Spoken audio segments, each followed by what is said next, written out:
We should be live. We are now streaming live on YouTube. We're good to go.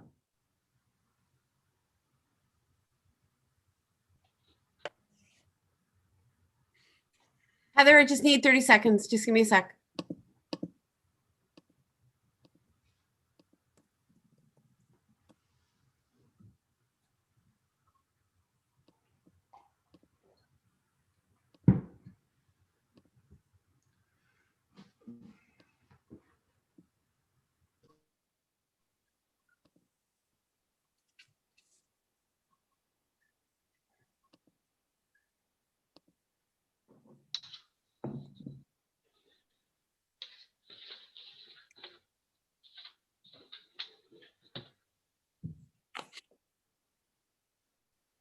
Okay, good evening, everyone. Welcome to our council meeting number 6, Tuesday, February 2nd at 6:30 p.m. Of course, this meeting is being streamed and convened virtually in order to accommodate COVID protocols. We'd like to thank staff for their considerable efforts in preparing for tonight's meeting and managing all of the virtual and technical realities that allow us to come together this evening. Certainly an atypical, I think, budget meeting for council this year, but we're all adapting to new ways of doing things. So it is an evening of great anticipation because it is council's opportunity to do a bit of a deep dive along with staff into the budget. And before I get started, I did want to mention a couple of things. First of all, with the winter days upon us, it's certainly evident that volunteers in our community are helping to keep families and seniors busy. We've also received wonderful feedback on the condition of our sidewalks. In fact, several emails and phone calls to that effect in recent weeks. So we certainly want to thank the Public Works team for certainly doing their part in ensuring that as much of North Grenville as possible is walkable. And we'd also like to bring your attention to some community organizations, including the newly established Winter Trails Committee that just recently groomed almost 5 kilometers of trails in Ferguson Forest, where there is also a newly established Toboggan Hill and many other trails, depending on your level of ambition and whether or not you have dependents. We also have 2 outdoor rinks that I understand are being well used in Bishop's Mills, as well as Equinel. So want to thank all those who are doing their part to keep families and seniors and singles sane and healthy to the degree that is possible during these unprecedented times. So thank you very much. We also just want to do a quick shout out. Council and staff and so many members of our community will remember that just under a year ago, we celebrated a quirky and bold turkey who found him or herself wandering the streets of Kemptville, and the municipality and a number of community groups, including the Van Turken Facebook page, are certainly planning some exciting activities for the 2nd Saturday in February, which this year is February 13th. So for those who think that Van Turken may have been forgotten, not at all. And we look forward to our communications team and other community groups being led by Lisa Brownrigg and I believe some others, certainly recognizing our celebrity turkey. And who's to say that we won't have an appearance at some unforeseen time. And we certainly hope our turkey hasn't suffered the fate of the turkey in Montreal that unfortunately died at the hands of a car. So we want the best for our turkey, and we know it was safely relocated outside of our community just under a year ago. So with those thoughts, I'm going to call I'm going to call the agenda to order, and I'm going to look to council colleagues to approve the agenda, and that is, colleagues, the revised council agenda for February 2nd be approved as presented. Thank you, Deputy Mayor. Just another hand. Councillor Barclay, thank you. I've also been advised that We don't actually have the names of all those participating this evening who are not council or staff. We do welcome members of the media, including Paulina Rebecca and Hillary Thompson. But we have a Stephen Elliott that is unknown to us. Stephen, can you just let us know if you're a resident or a business leader or representing a community group, please? Thank you, Mayor Peppert. I live in Kemptville and I'm the chair of the North Grenville Public Library. Oh, thank you. Welcome, Stephen. Carrie Bagley? Yes. Welcome, Carrie. And are you here representing a community group, or are you simply a very interested resident?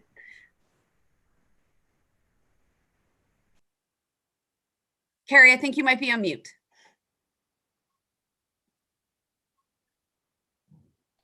Oh, here we go. Carrie Badgley, resident of North Grenville and vice chair of the North Grenville Public Library Board. Ah, okay. I apologize that I don't know the library as well as I should. Clearly, no worries. Councilor Sullivan would. No worries. Okay. Thank you. Thank you for coming this evening. And I think that's it. Ms. Babcock Cormier, is there anyone else we need to recognize this evening?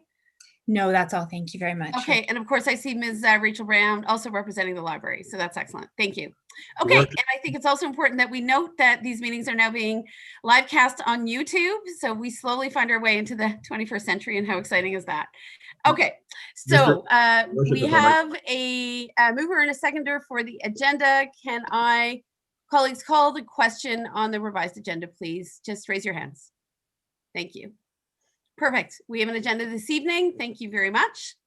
We'll move to disclosures of interest. Are there any disclosures of interest this evening when it comes to perceived or real financial benefit or loss from any item on the agenda this evening? Scanning the room, I see none. Thank you. Now we'll move on to presentations and delegations. And I believe this is the moment our newly minted Director of Finance and Treasurer, Mr. Brad Brookman, has been waiting for. And certainly, Brad, I know you've done a number of these presentations now for certainly for community networks and business networks.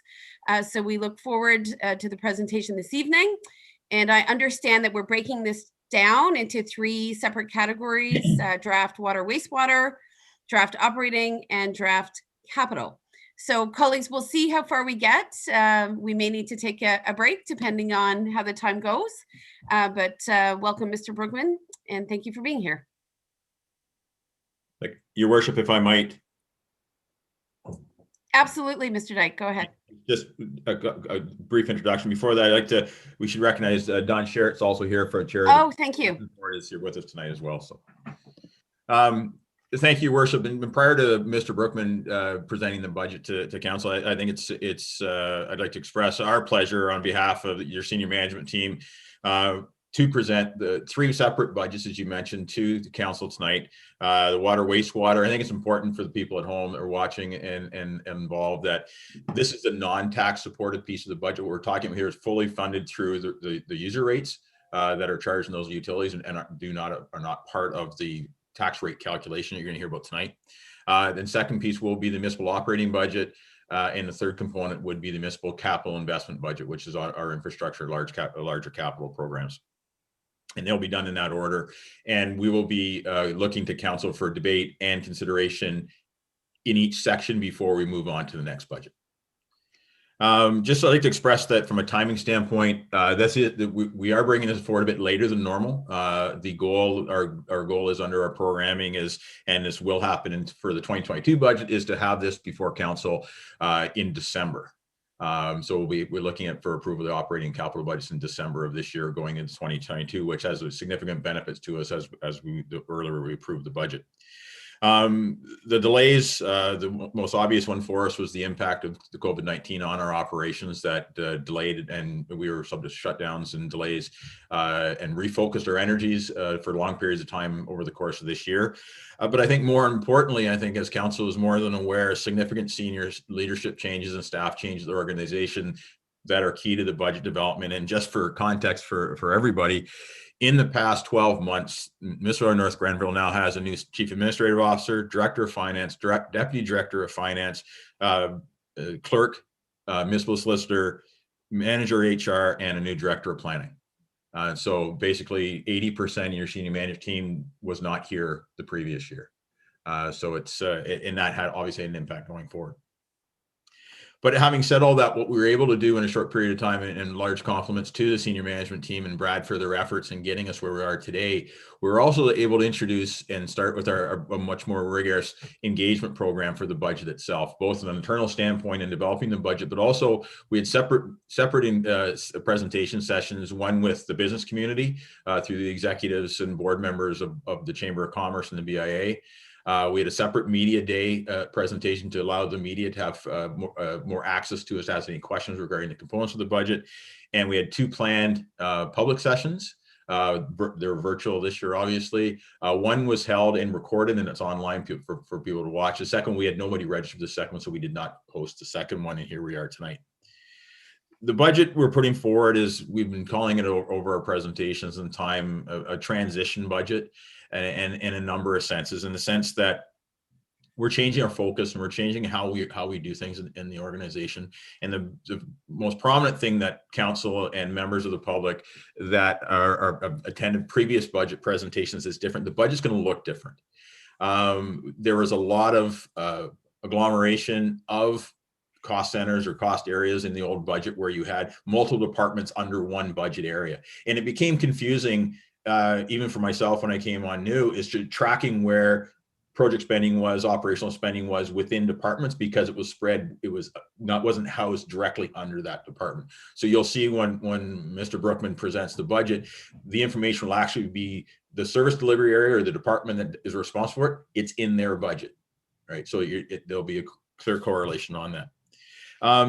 We've also looked at a lot of reinvestment of existing money that's collected going into the budget.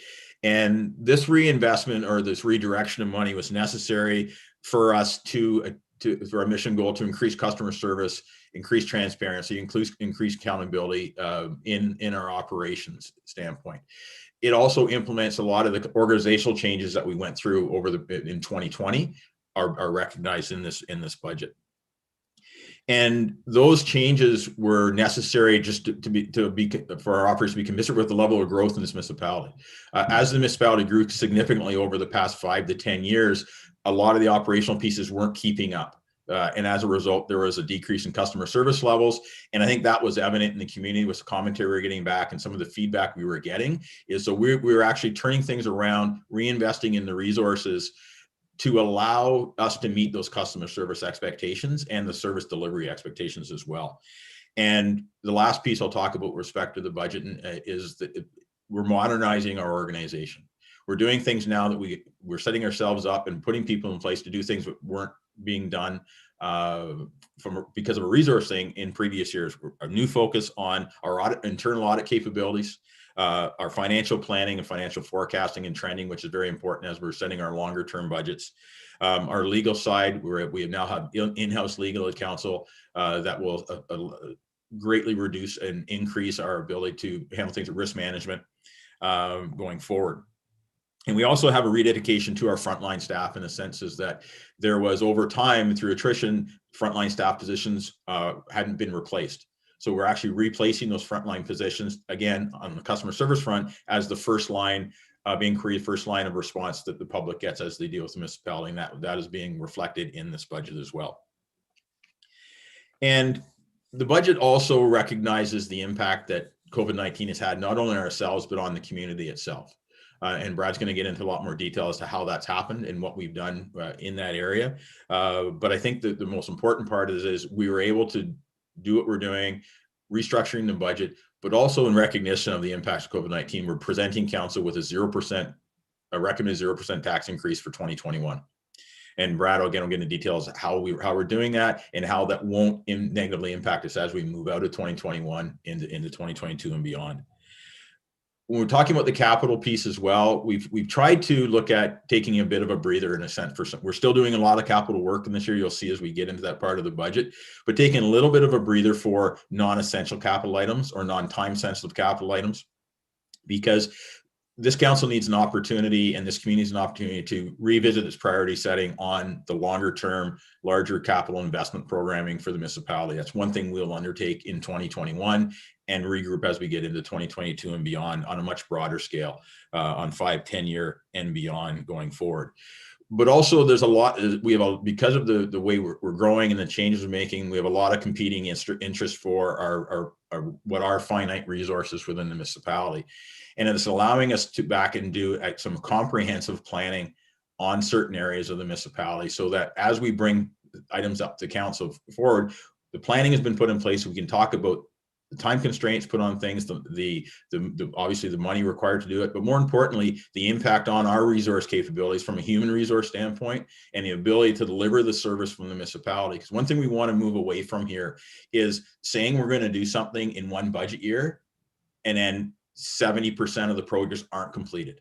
And that's solely not through anybody's efforts. It's solely because we just did not have the resources to achieve the goals or the aggressiveness of those projects. So we're going to try to plan better for that, and then increase the level of information that comes to council. So when we're in like meetings like tonight, we'll try to explain why things are being pushed out, why certain things are going ahead of those, and allow council then to make the decision on resource allocation based on that depth of knowledge versus just a line on a page. And lastly, I think I'll talk about, and Brad will get into more detail on this, is we're rapidly and vigorously increasing our reporting, financial reporting for the municipality on a quarterly basis, externally, in some cases faster than that on an internal basis, just for internal audit purposes, for tracking purposes, and just from a goal setting standpoint and resource allocation, and catch any issues early in the process. So we're not coming to council 8 months into the year saying we have a problem. We're going to try and address those right away and get to council as quick as we can for that. So with that, your worship, I will, any questions on process we can take care of, but I think turn it over to Mr. Brookman and his team to get into the presentation of the first budget.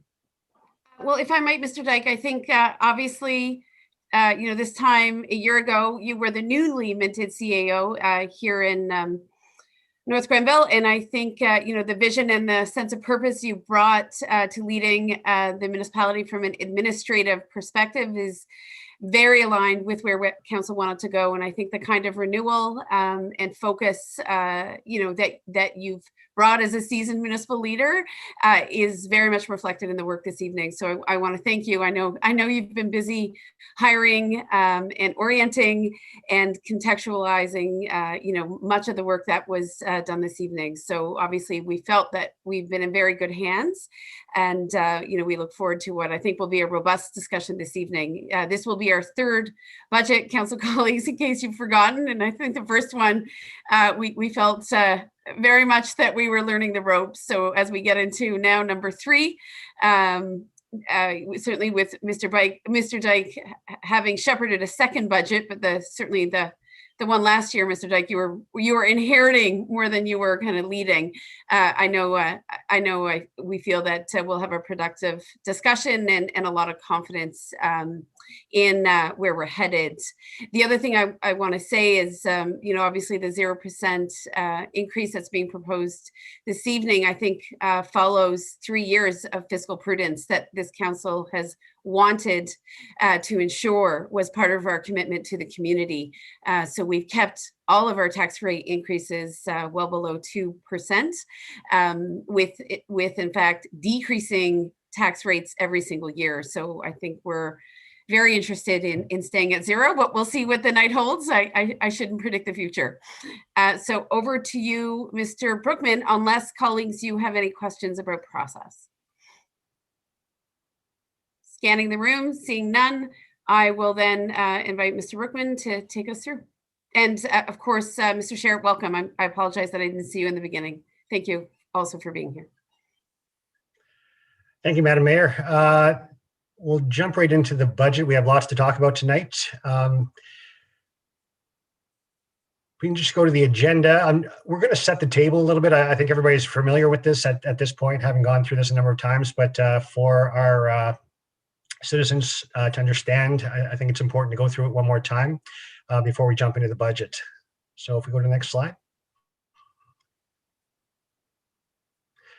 So I'm just going to go through the 2020 highlights. We've done a lot of work in 2020 in setting the table, as Mr. Dyke already talked about. We needed to kind of reset, and we had a number of good successes in 2020 while we're doing that. One being the COVID testing facility on campus. That was a project put forward, and I think was important in us getting what my second point is, which is being awarded the phase 2 COVID funding of $987,000. It just shows the proactive nature of council and what we're doing in the municipality. We started to focus on getting additional funding. We were successful in our bid to get additional funding for phase 2.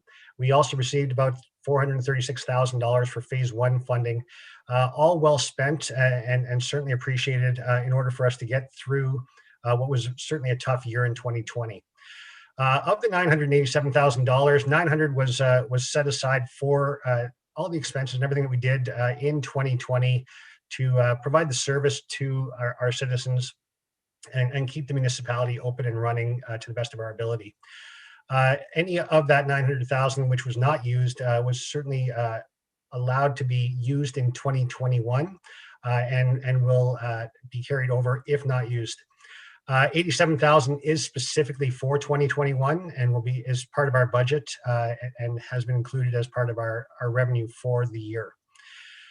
To that point, we've brought on a dedicated grants and funding research analyst. One thing that we did not have certainly the capacity to do was make sure that we got funding from additional sources. So we've brought on that funding research analyst, and she has already done a great job and has helped us get more applications out, get the provincial and federal funding that's available to the municipality, and make sure that we get ahead of the curve there and make sure that we get everything that we can into the municipality to allow us to continue to expand our capital assets and maintain our capital assets, get everything that's out there available to the municipality, and make sure that we reached out where and when possible.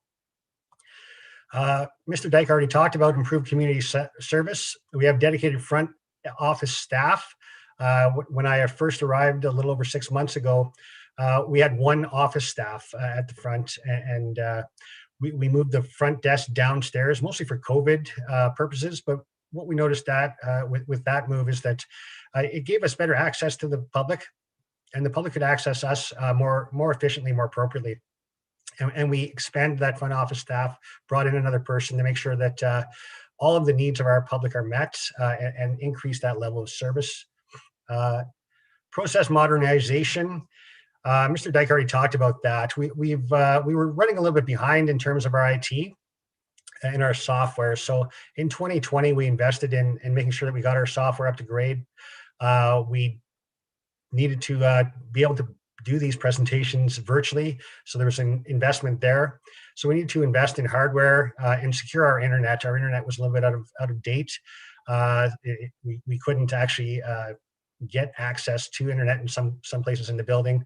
So we've expanded that, and I feel that we're now up to date and certainly more capable to provide service, provide information to our community and to council on a more regular basis.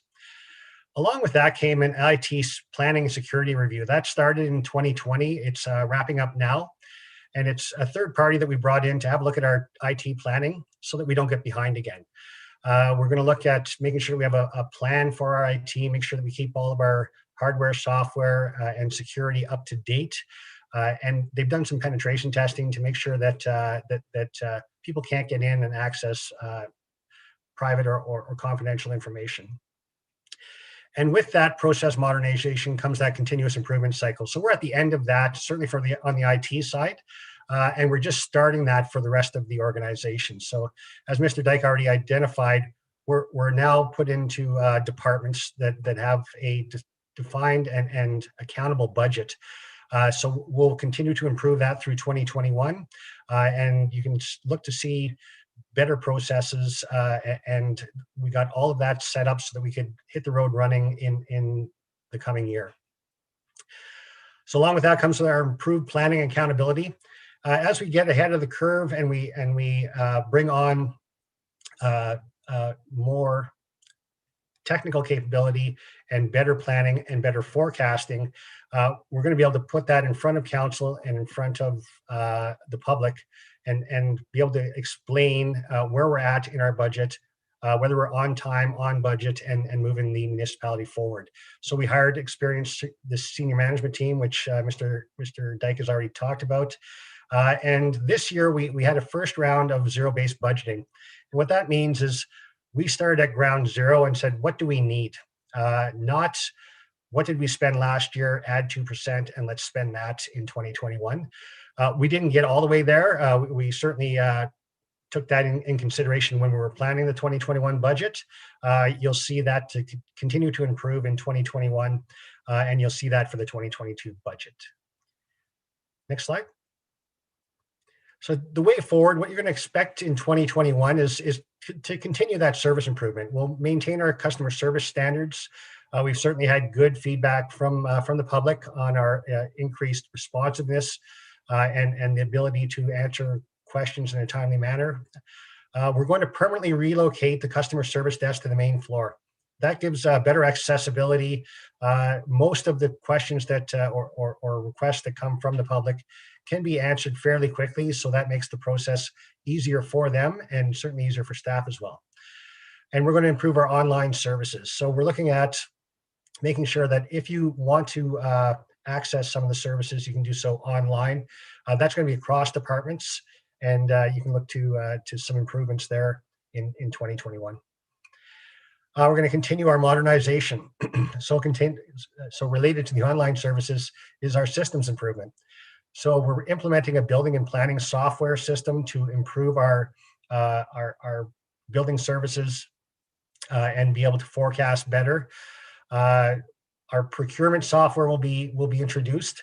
So that's going to allow us to get our payments organized better. We're going to be able to understand where we're spending, how we're spending, and really improve our procurement process to make sure that we're getting our maximum bang for our buck. We're always spending prudently and appropriately, and we can track that. On the planning side, this is going to be the big change in 2021 in preparation for 2022. So we're going to create a strategic plan that will be out of the CAO's office. And from that strategic plan, we're going to start building a more robust program. So our capital expenditure planning is going to be more robust. It's going to be more complete. We're doing well on the capital asset management plan in that we have a dedicated resource, and we're catching up. We're starting to make sure that we understand what our demands are, what our full infrastructure is in terms of all of the roads and water, wastewater treatment that's required for the municipality.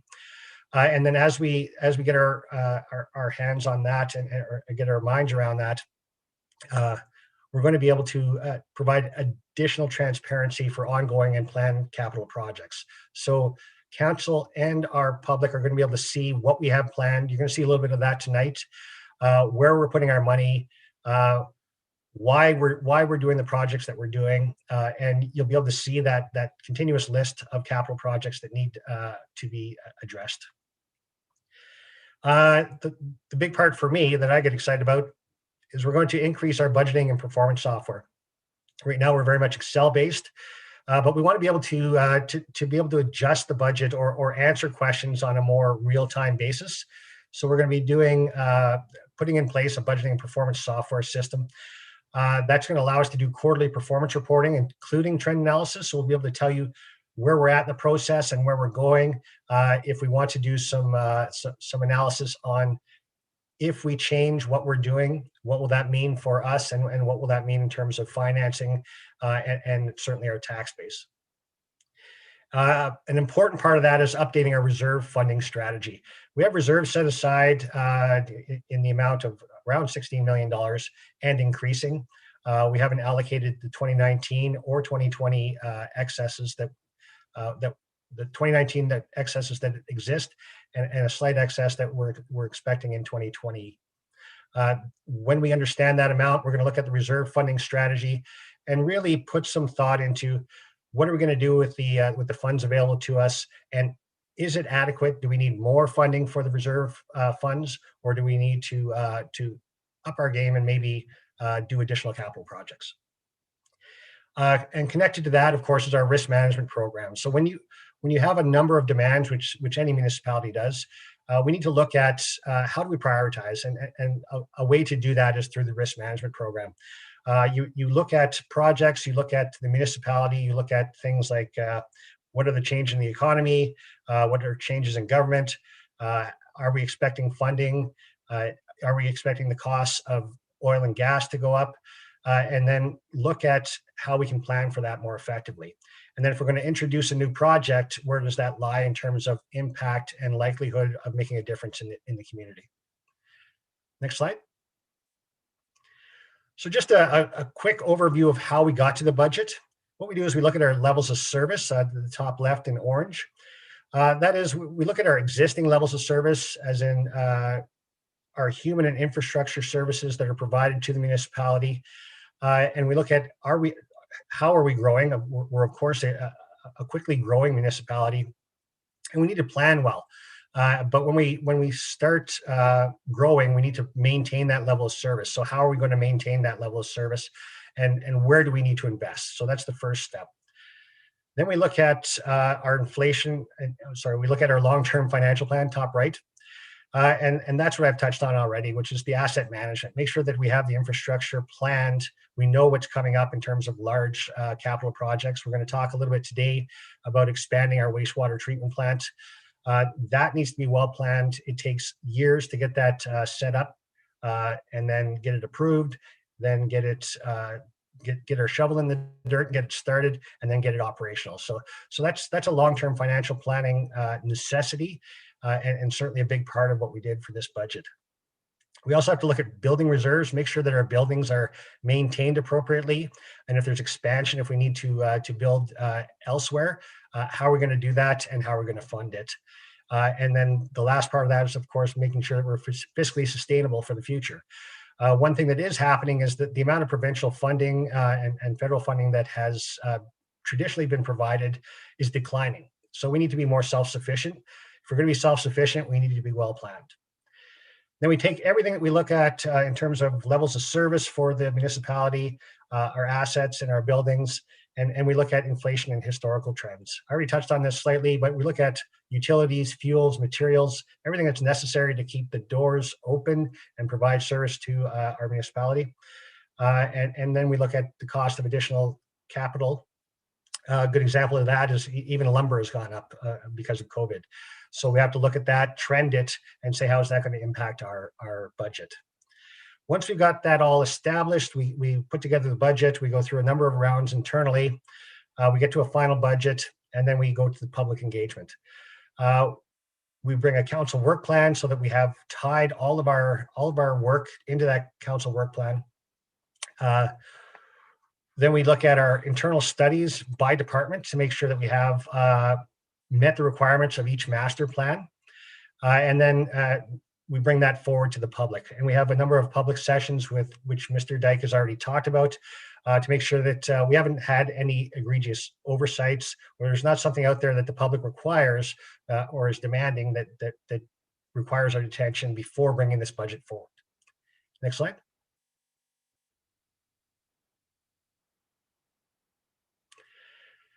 So as Mr. Dyke has already explained, our recommended municipal tax is increased for this year is 0%. There's a number of factors as we went through each one of those sections of assessing the needs of the municipality. Given the tough year we've gone through and the need to modernize and get ourselves up to speed and really take that breath and really assess our capital requirements, we've come to the conclusion that a 0% tax rate increase for 2021 is prudent. It's something that can be sustained while we take a year to really reorganize ourselves. The big question from that, of course, is that going to create a future burden on the municipality in form of an inflated tax in 2022? And we don't believe it will, due to more strategic use of our reserve fund balances. We believe that giving the municipality a break this year will allow everybody to recover. We need to recover from COVID. It's going to allow people to maintain that economic stability and think a little bit about growth and development again. And it gives us time to improve our capital planning process. Next slide. So just take a pause here. We've already discussed what the process is going to be, but I thought I'd maybe go through it very quickly. We're going to go through 3 separate budgets. We have the water and wastewater budget. We're going to do our presentation. We'll have a discussion, modification if necessary, and then a motion to receive and approve that budget. Then we'll move on to the operating budget, do the same process, and then the capital budget and go through the same process again. Next slide. So we're going to start with the water and wastewater. Just a reminder that, that water and wastewater is funded by user fees. So this is not tax impacting. It's required by legislation that water and wastewater pay for itself. So the user fees are that resource. So it's required that we fund that with non-tax monies. Next slide. So our draft water and wastewater operating budget, as you can see, is actually down slightly. I'll direct you to the total expense. So our expenditures, the mix has changed a little bit in terms of where we're spending our money, but not significantly. Where we're seeing a change is actually a decrease in the expected expense for the year, and that's in response to a decrease in revenue or user fees. Council approved in late 2000 a reduction in user fees and charges. So if you look at the second from bottom line where it says user fees and charges, you'll see that it's dropped from the 2021 budget overall has dropped from 4.7 million to 4.5 million, and that's driven primarily by that decrease. Mr. Brookman? Yes. I just need to clarify. I'm not sure you were here for the adoption of that new direction. That restructuring of water and wastewater user fees, right, was based upon a desire to reward people for conservation efforts, right, and to have a more consumption-driven system.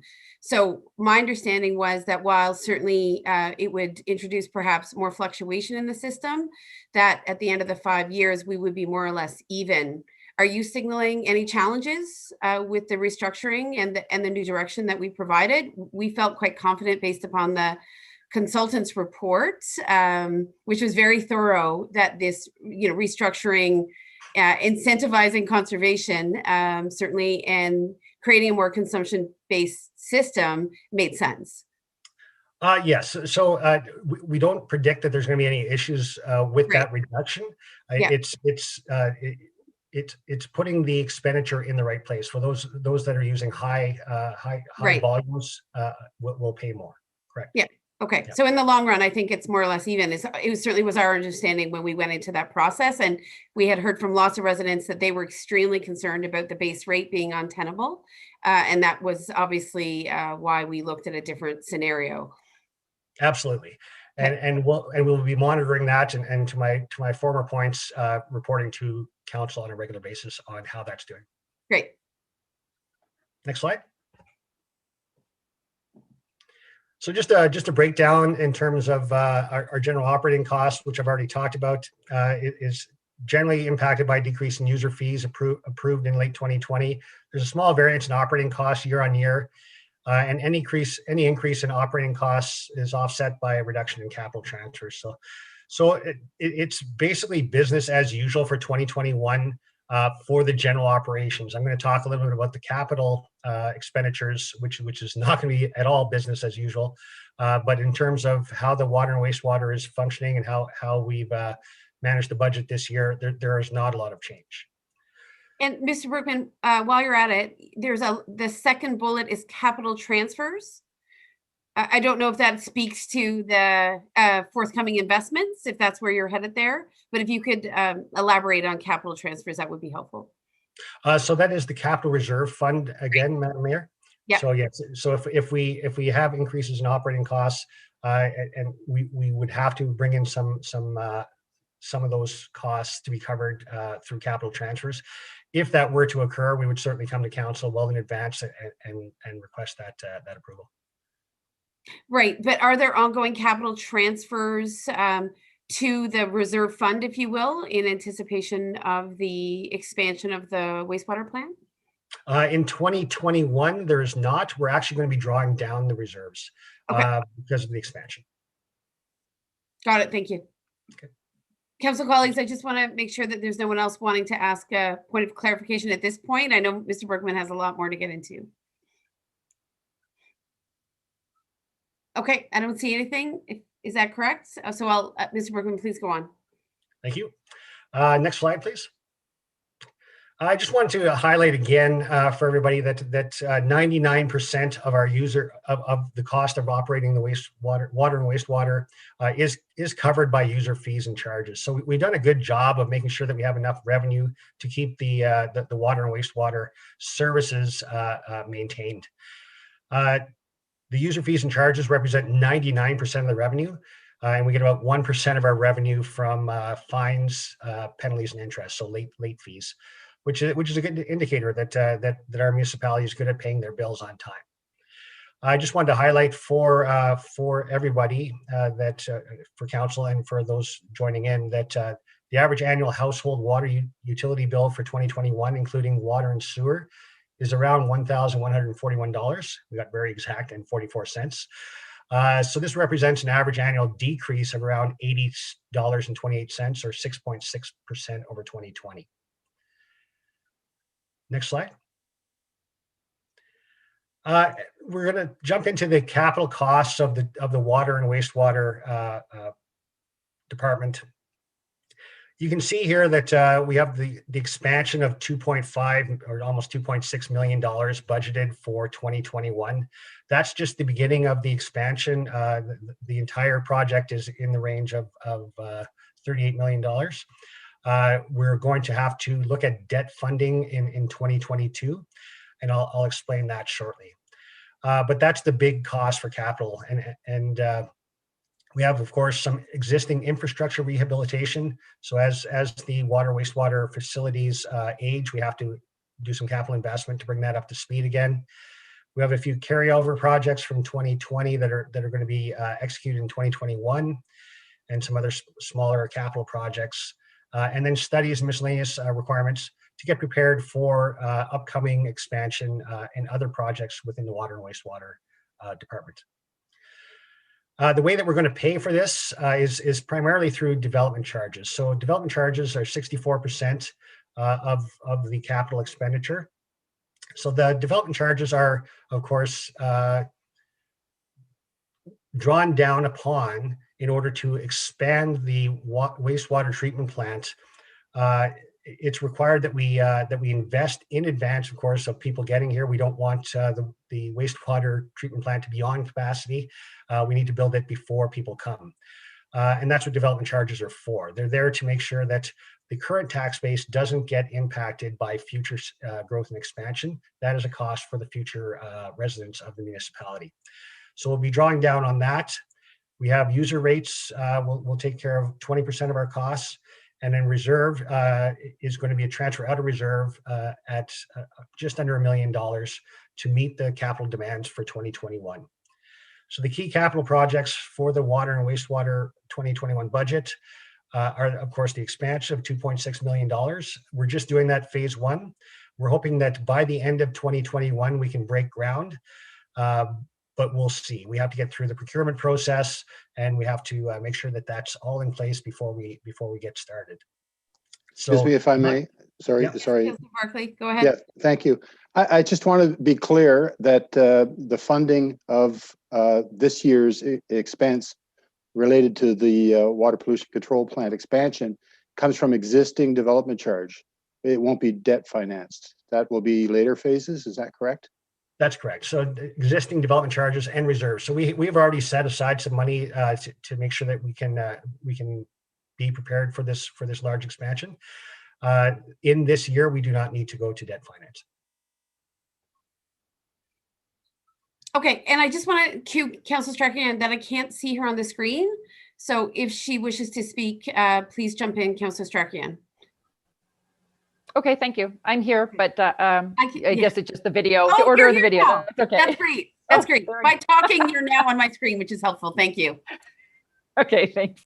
Okay, and Mr. Brookman, also for those who don't understand development charges, of course, they're a charge that is applied not just to future residential builds, but also commercial builds, as in order to, or in recognition of the realities that that growth has costs, and often those costs are attached to crucial infrastructure needs that certainly the tax base in and of itself could not and should not finance. So once again, I know that the beginning of your presentation emphasized that this this particular expansion is not being financed through the general tax base. It is through user fees of those who are on town services, businesses and commercial properties, as well as DCs. Correct. Yeah. And just to add to your point, Madam Mayor, the future cost, we're going to have to build this facility. When we do debt finance, that will be again brought down through development charges. Indeed. Okay.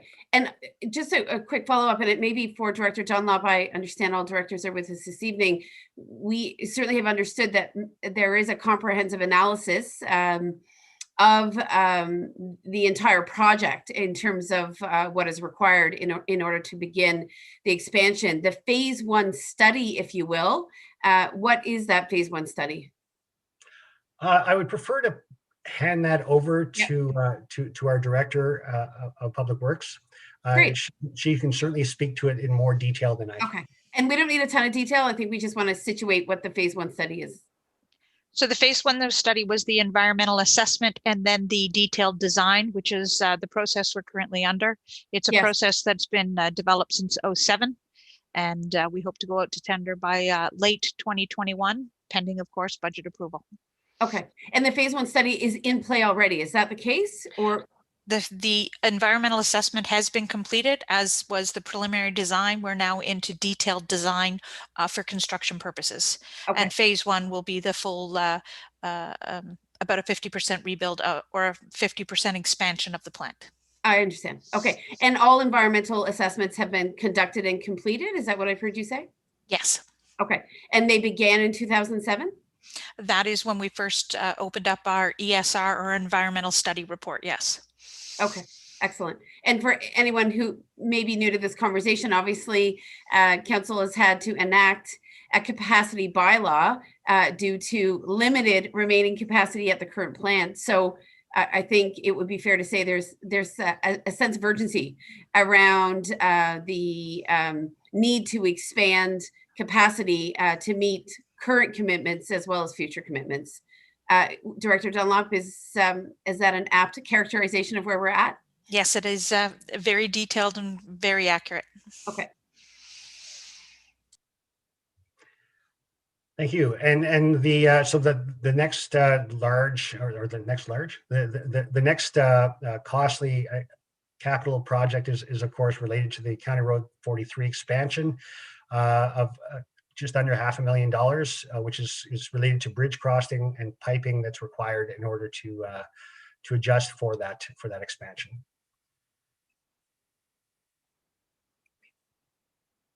So that's I believe next slide, please. So this slide highlights all of the capital projects. So I've already touched on the major capital projects, but you can see in detail. And then further to Mr. Dyke's point, in terms of transparency, you can see exactly where the dollars are going on a project by project basis, right down to some of the smaller projects of $8,500.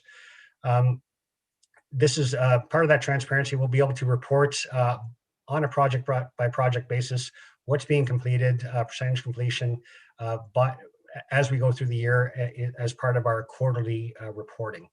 So this is the detail, and if there are any questions on this detail, I will again hand it back to our director. So I'll take a pause here. Are there any questions? Any further questions? And I can't see the deputy mayor on the screen anymore. So council colleagues, speak up. So just a clarification to Director Dunlop. Excuse me. The INI improvement of 262,000. Does that buy us usually more capacity? Short answer, yes. It takes 3 years to recognize that capacity, but typically we see a direct correlation to the wet weather flows into the plant.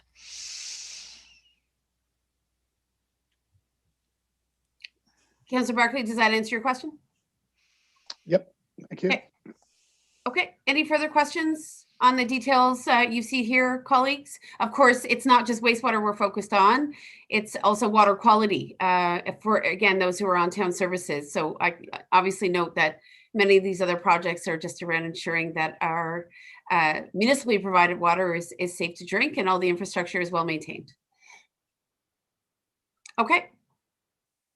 I don't see other colleagues, Mr. Brookman. All right, I will hand it back to you, Madam Mayor, for your motion. Okay. So to that end, I'm just going to rifle through, or maybe Ms. Babcock-Cormier, I do have a list of motions here. I just have to get them organized. Oh, I see it. So council, in the absence of other questions, certainly I'm looking for a mover and a seconder, and that is that council receive and approve the draft 2021 water wastewater budget. Would someone like to move that? And of course, you should speak up because I can't see everyone on the screen.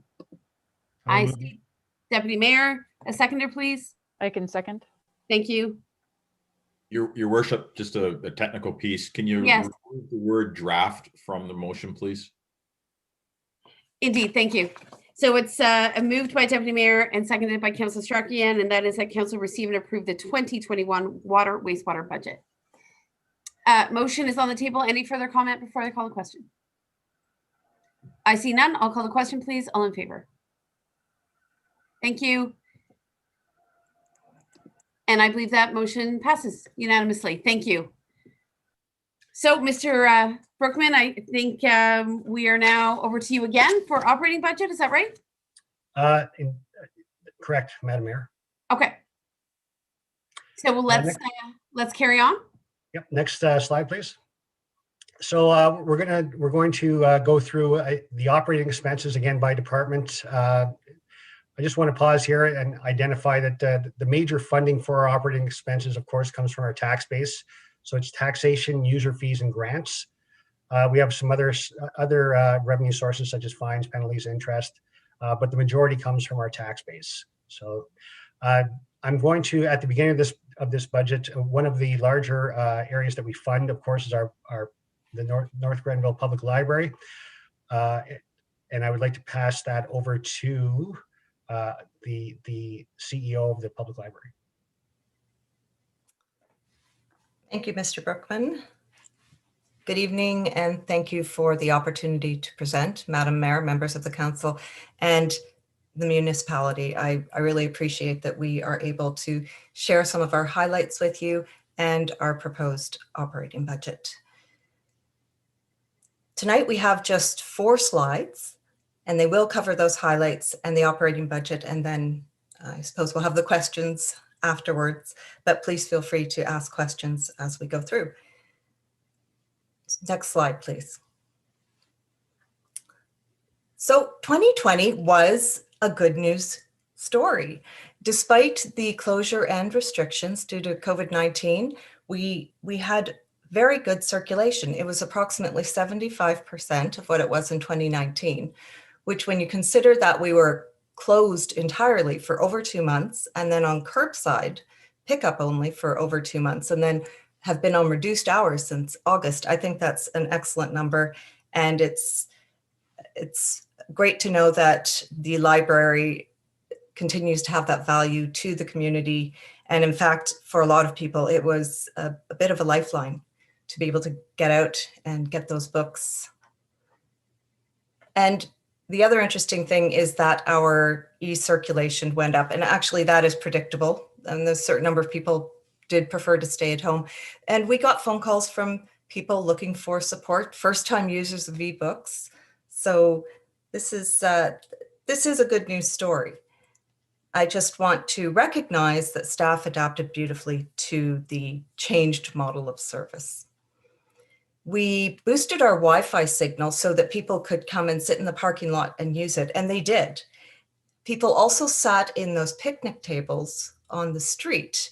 And I just want to say that that was a great initiative by the municipality, putting out those picnic tables. It really was a nice, safe outdoor way for people to gather.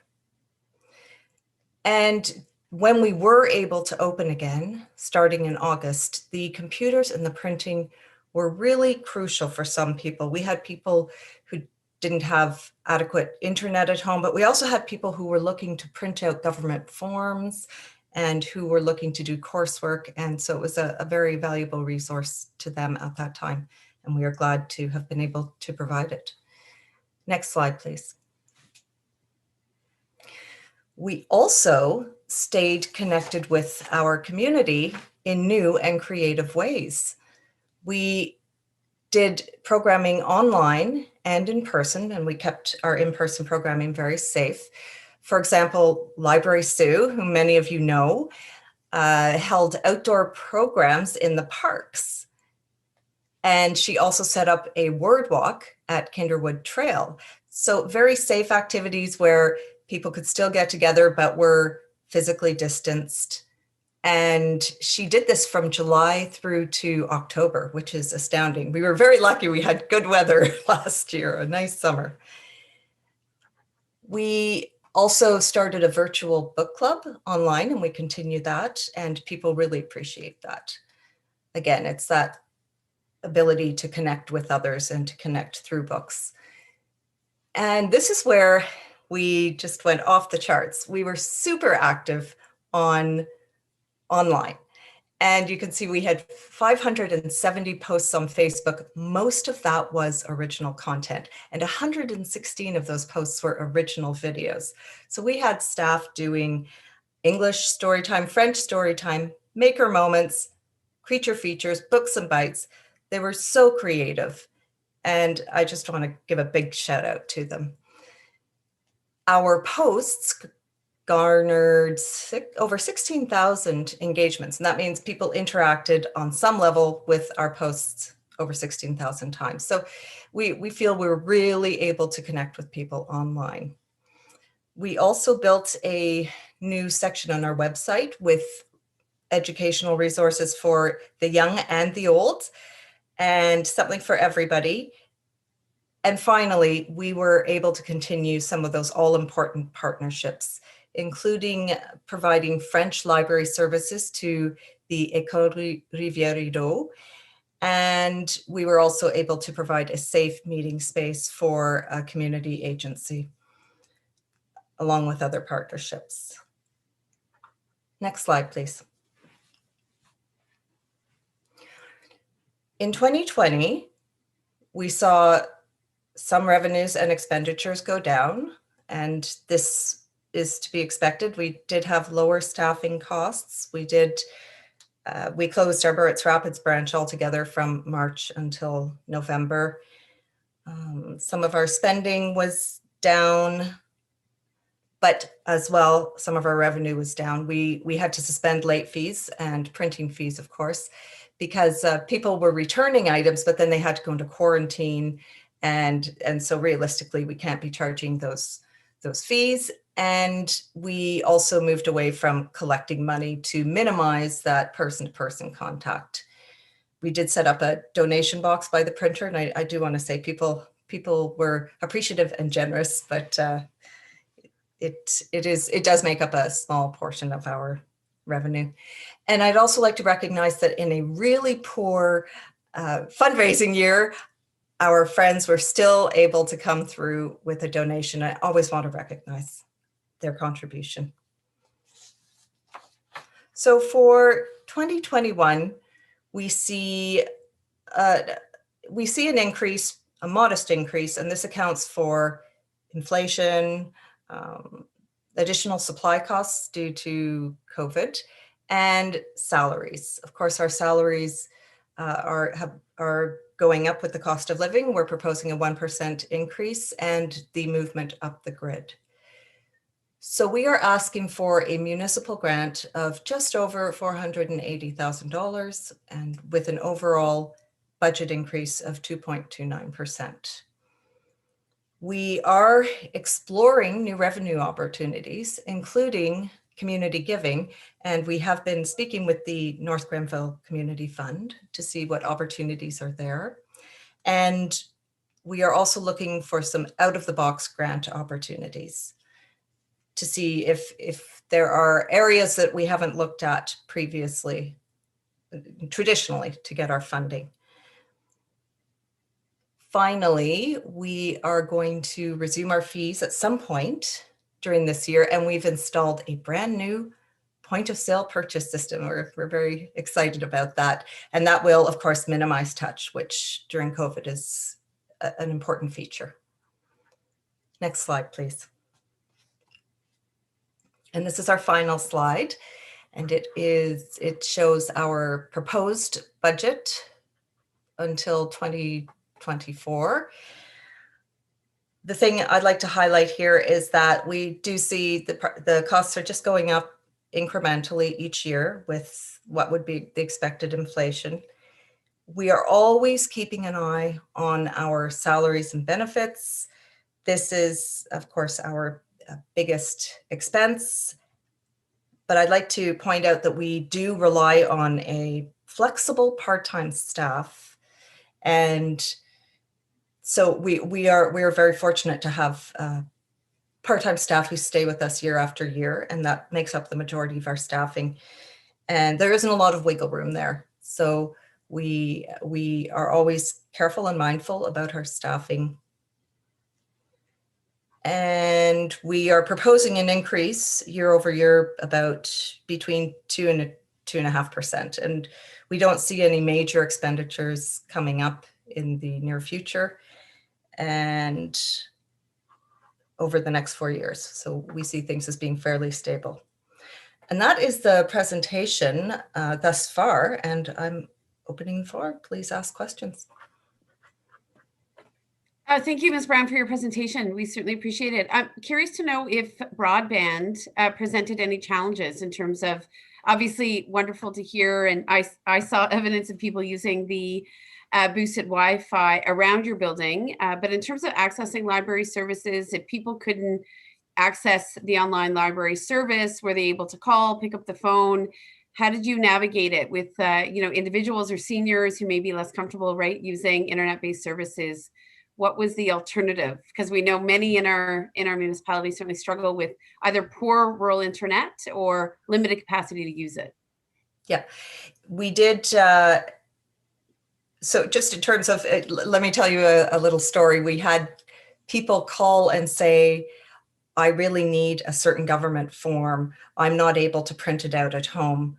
If I send it to you or I send you the link, can you print it out for us? And this has happened on a number of occasions, and we were able to print it out and put it in an envelope for them, and then they could come and pick it up safely via curbside pickup. We obviously, when the library is closed, we can't have people coming in the library, but certainly when the library was open, we made sure that the computers were available for people. And one thing we did do is we set up time slots so that people could come in and use for an hour at a time, just to keep people moving through. If somebody needed a little longer, they were given a little longer. I'm not sure I answered your question entirely. What part of it did I miss? No, you're good. So they were able to pick up the phone and you were assisting with, some challenges. Right. Yeah. No, we definitely, we did a lot of calls, especially during that curbside pickup period where people were just trying to figure out how to use the online catalog, or yes, if they had any questions, they could call us, email us if they were able to. And we always made sure we had staff on hand to respond. Great. Other colleagues? I know Councillor O'Sullivan, of course, sits on the board. I don't know if she has an additional comment before we move on. I would just like to thank Rachel and the other board members and all of the staff at the library for such a great job during difficult times. It was very much appreciated. So thanks. I have a quick question. Okay, and I have Deputy Mayor as well. So Councillor Barclay, Deputy Mayor. Yeah, thank you for the presentation, Rachel. I'm curious about collections and resources. You say ebooks, the readership or downloading of ebooks was up 17%. Are you going to be changing your mix? Do you see this continuing on? Is that a habit that's going to stick with people, or how are we going to allocate your collections, building your collections? More focus on ebooks? That's a very good question, and it's something I think about frequently. We actually pool our resources with a bunch of other libraries across Ontario. So we all pay a fee to belong to the same ebook platform. And we do have the possibility of paying a slightly higher fee in order to get better access. Sometimes the wait times for those ebooks can be quite long. Anyone who's tried to get a bestseller, the latest Grisham, you're going to be on a waiting list. So we're definitely, we've upped what we are putting towards additional license purchases. And we also we subscribe to another smaller one, which we are trying to promote more because it's got a lot of the great newest bestsellers. It's called Access 360 for anyone out there who's listening. And it's not, I would say it's not as well used as the other one, and there are lots of great books on it. So to answer your question, we are definitely bolstering that collection. Great question, Councillor Barclay. I'll go to Deputy Mayor and then of course give Councillor Strachian an opportunity should she wish to get in there. Okay, Deputy Mayor, go ahead. Yeah, hi Rachel, great job, thanks. Everything looks good on your budget, not a lot of change. Councillor Barclay mentioned collections and resources. Now that number did jump up quite a bit. I'm assuming it's not collections. I don't think you guys were finding people for late books. How did you handle that? And did you actually, was this increase in resources, is that the ebooks and other types of things that you purchased, or what was it? Well, up above under revenues, of course, where our library fees are. But you're correct that we have increased the budget, and most of that, what is under collection and resources, includes our books, our ebooks, our databases that we subscribe to, as well as periodicals and whatever else. So that number has jumped up a little, but you can see it's fairly stable right through. I don't know if I've answered your question. Yeah, you do. Yep, that's fine. Thank you. Councillor Strachian, anything you want to add? I know you're an avid library user. Yes, I would like to. Thank you, Rachel. Thank you for the presentation. Hopefully I haven't skirted too many late finds. My kids tend to take out 20 books at a time, so it's hard to keep track sometimes. But I have a comment and then a question, and I think that you guys have done a fantastic job. I saw Library Sue from a distance many times over the summer, and she was always talking about the latest, possibility to interact in that safe space in a safe way over the summer. And so I think it was fantastic. She had so many different things that she put out there, and the curbside way of ordering and picking up books is phenomenal. Like it's worked extremely well.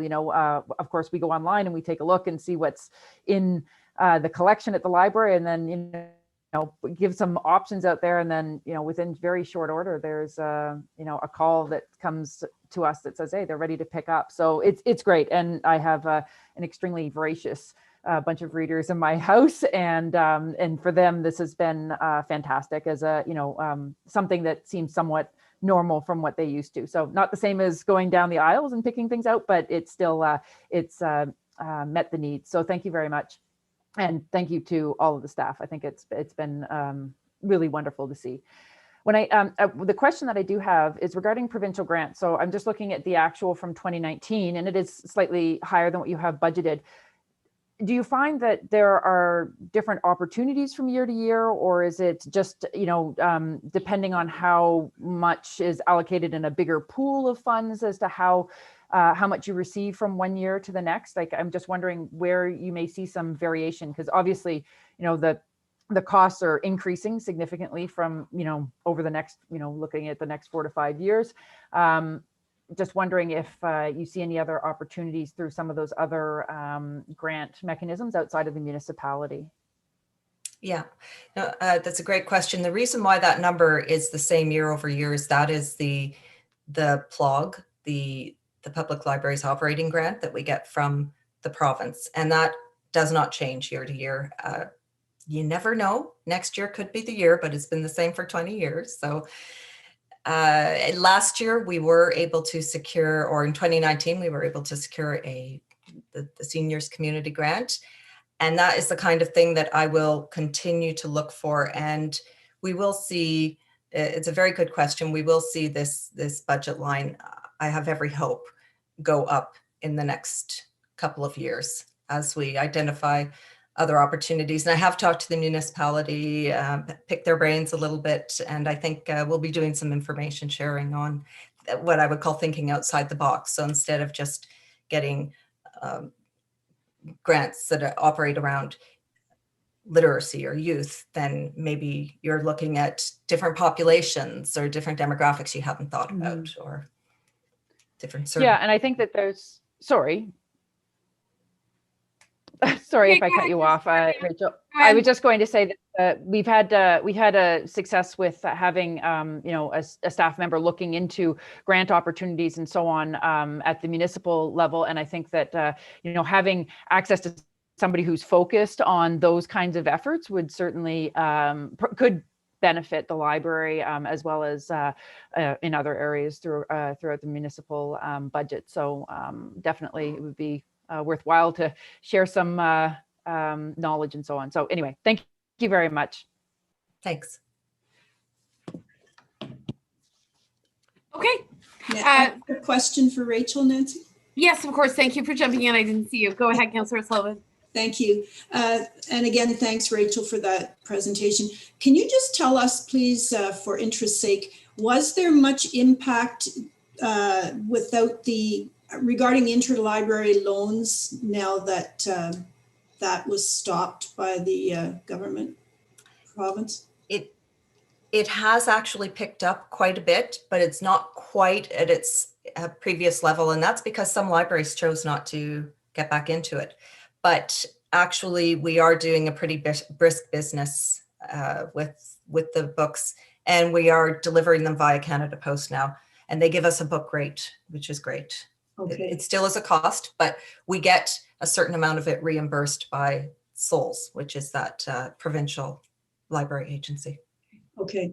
And any talk at all of 20 years is a very long time to leave the provincial grant at the very same amount of money. Like 20 years ago, $27,000 would have been pretty significant compared to today, especially with the cost of ebooks, because they're so much more expensive than the hard copy books. It's true. I have Kerry Badgley. He may be still on the line, and he actually has been very involved with provincial organizations and advocacy on behalf of libraries. Are you able to speak to that at all, Kerry? Sure. No, that was an amount that was cut in half actually in 1996 by the provincial government, and it has remained fixed ever since. And the Ontario Library Association has gone for this year's budget, basically not asking for an increase, just hoping that we don't get a decrease. Thanks. Okay. We can always. Okay. Councillor Sullivan, anything else, or are you good? Okay. All right, I'm finished. Yeah. Thank you. Okay, Ms. Brown, I just canvassing the room. Council colleagues, are we good to move on? This has been a great presentation. It's very helpful, Rachel, to see the innovation and the continued strong connection that the library has with all of North Grenville. So we appreciate that very much. Thank you. I don't think, Mr. Bergman, we're treating this particular budget line separately. It's part of our operating budget. Is that the case? Correct. Okay. Okay. So then I think we'll move on. I see no objections, and I know we've got lots to get through. So thank you, Ms. Brown, and to members of the board who joined us this evening for the presentation. We appreciate it. All right, thank you, Madam Mayor. Next slide, please. So for 2021, we have a draft operating budget. I'll just quickly go through the aggregate numbers again. You can see that there's a slight 4% increase of 2021 over 2020. There's the majority of that is, of course, our cost of living increase and just a change in the mix of how we're running the organization. What I'll do is on the next slide is I'll identify kind of the highlights of those expenses. There's been a slight increase in utilities. Capital transfers are down, and that's due to the fact that we're taking that breath. We're going to reassess in terms of what we're going to do with our reserve fund strategies. Salaries and benefits has gone up, which Mr. Dyke has already explained. Our policing is pretty much year on year exactly the same. They've identified to us that there's going to be no increase. Materials and supplies is down. We're just trying to tighten our belt in terms of operating expenditures. And then external transfers, debt charges, and contract services are in line with our 2020 budget. I'll direct you down now to the revenue expenditures. Our tax revenues, you'll see, are slightly higher than last year, so they're just under 16 million, and 2021 they're just over 16 million, and that's driven solely by the expansion and growth in the municipality. So people moving into the area, or people building or expanding on their residences, and any buildings that are done in terms of businesses or business development. Fines, penalties, and interest have dropped by half, and that's because of debt forgiveness. We're expecting there'll be continued debt forgiveness through to 2021, so that has been budgeted in, and then we expect that to jump back up in 2022. We'll reassess that, of course, in 2022 when we're doing the budgeting in September. Grants and government transfers are pretty much static. There's not much change there. I'd already mentioned that we're expecting grants and government transfers to decrease year on year, so we budgeted accordingly, and we're going to try to offset that, of course, with the new individual that we hired to make sure we get applications in. Investment income is just really a standard $100,000. We will be looking at our investment strategy. Right now, we have another set of priorities that we need to focus on, which is making sure that we're forecasting correctly. But late 2021, I will be, of course, looking at our investment strategy and trying to make sure that any funds that we have set aside are appropriately invested, and that will be one of my focuses late in 2021. Lease income hasn't changed substantially. Other revenues are pretty standard, and our user fees and charges are up slightly. Next slide. So I just wanted to highlight for you the significant changes, which would be salaries and employee benefits. I won't go into too much detail on this, as Mr. Dyke has already explained. We have 8 new staff, which is about 400,000 of the increase. Then we have cost of living increase and changes in the salary grids, and just a couple of other adjustments to bring the municipality up to speed and be able to provide the services that the municipality demands. Our contract services has increased by $500,000. The big impact there is of course the waste management contract. I'm sure council is aware that the waste management contract came in substantially higher than we had historically paid. So we have to cover that cost, and we'll talk about that on the revenue side. And I just wanted to highlight the police services, not a reflection of the service that we receive from the police force or from the OPP, but it has not increased year on year, so it has not substantially impacted the budget. Next slide. So to pay for this, our draft operating revenues have changed in a couple of areas. Certainly our tax revenues have gone up 200,000, which I already mentioned is driven entirely by growth, not from an increase in proposed tax rates. User fees and charges have increased $1.1 million. Again, the majority of that is to cover the extra $500,000 in expenditure. It's actually slightly over $500,000 in expenditure from the waste management fee increase. And we just need to cover those costs. So we changed the bag tag rates, and that is expected to cover that. And Mr. Bergman, if I might, obviously, yesterday was the introduction of an enhanced waste management program, right? So the Correct. increase in fee is directly associated with a significant enhancement of service that obviously council and municipality felt was prudent given changes, forthcoming changes by the province that will be imposed on municipalities when it comes in regards to what we can put in a landfill. So I just want to make sure that that is obvious. The changes and increases were because of an enhancement to the service. Absolutely, yes. Fantastic point, Madam Mayor. And we've of course increased our environmental impact, or decreased our environmental impact as well. So all good changes there, but resulting in additional costs. Yep. And it's actually related to our next point, which is we now have a new revenue line, which is our landfill recovery. So as we collect anything that is recyclable, we're actually getting some money back. So that's increasing our user fees and charges. And then we have, as council is aware, early this year, we had a building permit increase, which is going to increase our revenue and resources available. The other significant item to mention is the grants and government transfers, which I already mentioned twice in this presentation, which is we're expecting to decrease.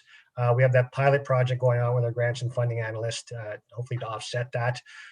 We're being conservative on this in the budget. We're hoping to certainly any decrease in funding that may occur from federal, provincial funding sources will be offset certainly by the grants and funding analyst. We're hopeful that it will increase, but we're not sure. With COVID, there's a lot of uncertainty, so we were conservative on this estimate. Next slide. Just a quick point. I wanted to present the 2021 budget for the OPP. This is reflective of what was presented for 2020 as well. You'll see that the total estimated cost is around $2.4 million for our police services. They will bill us around $200,000, a little over $200,000 a month for that service. And at the end of the year, they will provide a true up. So if we have not used all their service, they will issue a refund. If we have had more calls than are expected through their budgeting process, then they would issue us an additional bill. But it's estimated to be around that $2.4 million. Next slide. And then the Old Town Kemptville Business Improvement Area, which we do not fund through tax dollars. It's through a business levy. I just wanted to highlight this. There's a business levy that comes in at around $25,000. They get some associate membership fees, and then they use those funds, of course, to get part-time assistance in terms of salaried employees, and then do their programs. So just to highlight here that it's a small budget item, but certainly a big impact for the municipality, and it comes in the form of a levy. Next slide. At this point, I just wanted to walk through again how the municipal taxation will work. So our property taxes are calculated by looking at your property's assessed value. I just want to highlight for this that this is done not by the municipality. This is done by MPAC, which is a third-party independent organization that does property assessments. They take that value, which right now is pegged at 2016 rates. Every 4 years, they would increase that rate. So 2020 was actually the year that they were supposed to increase the rate and bring it up to 2020 rates, and then slowly increase your taxes over time based on that rate. Due to COVID and other factors, they've decided not to increase in 2020. It may come in 2021. It may come in 2022. But the good news is that that assessed value stays at that 2016 rate and will not move.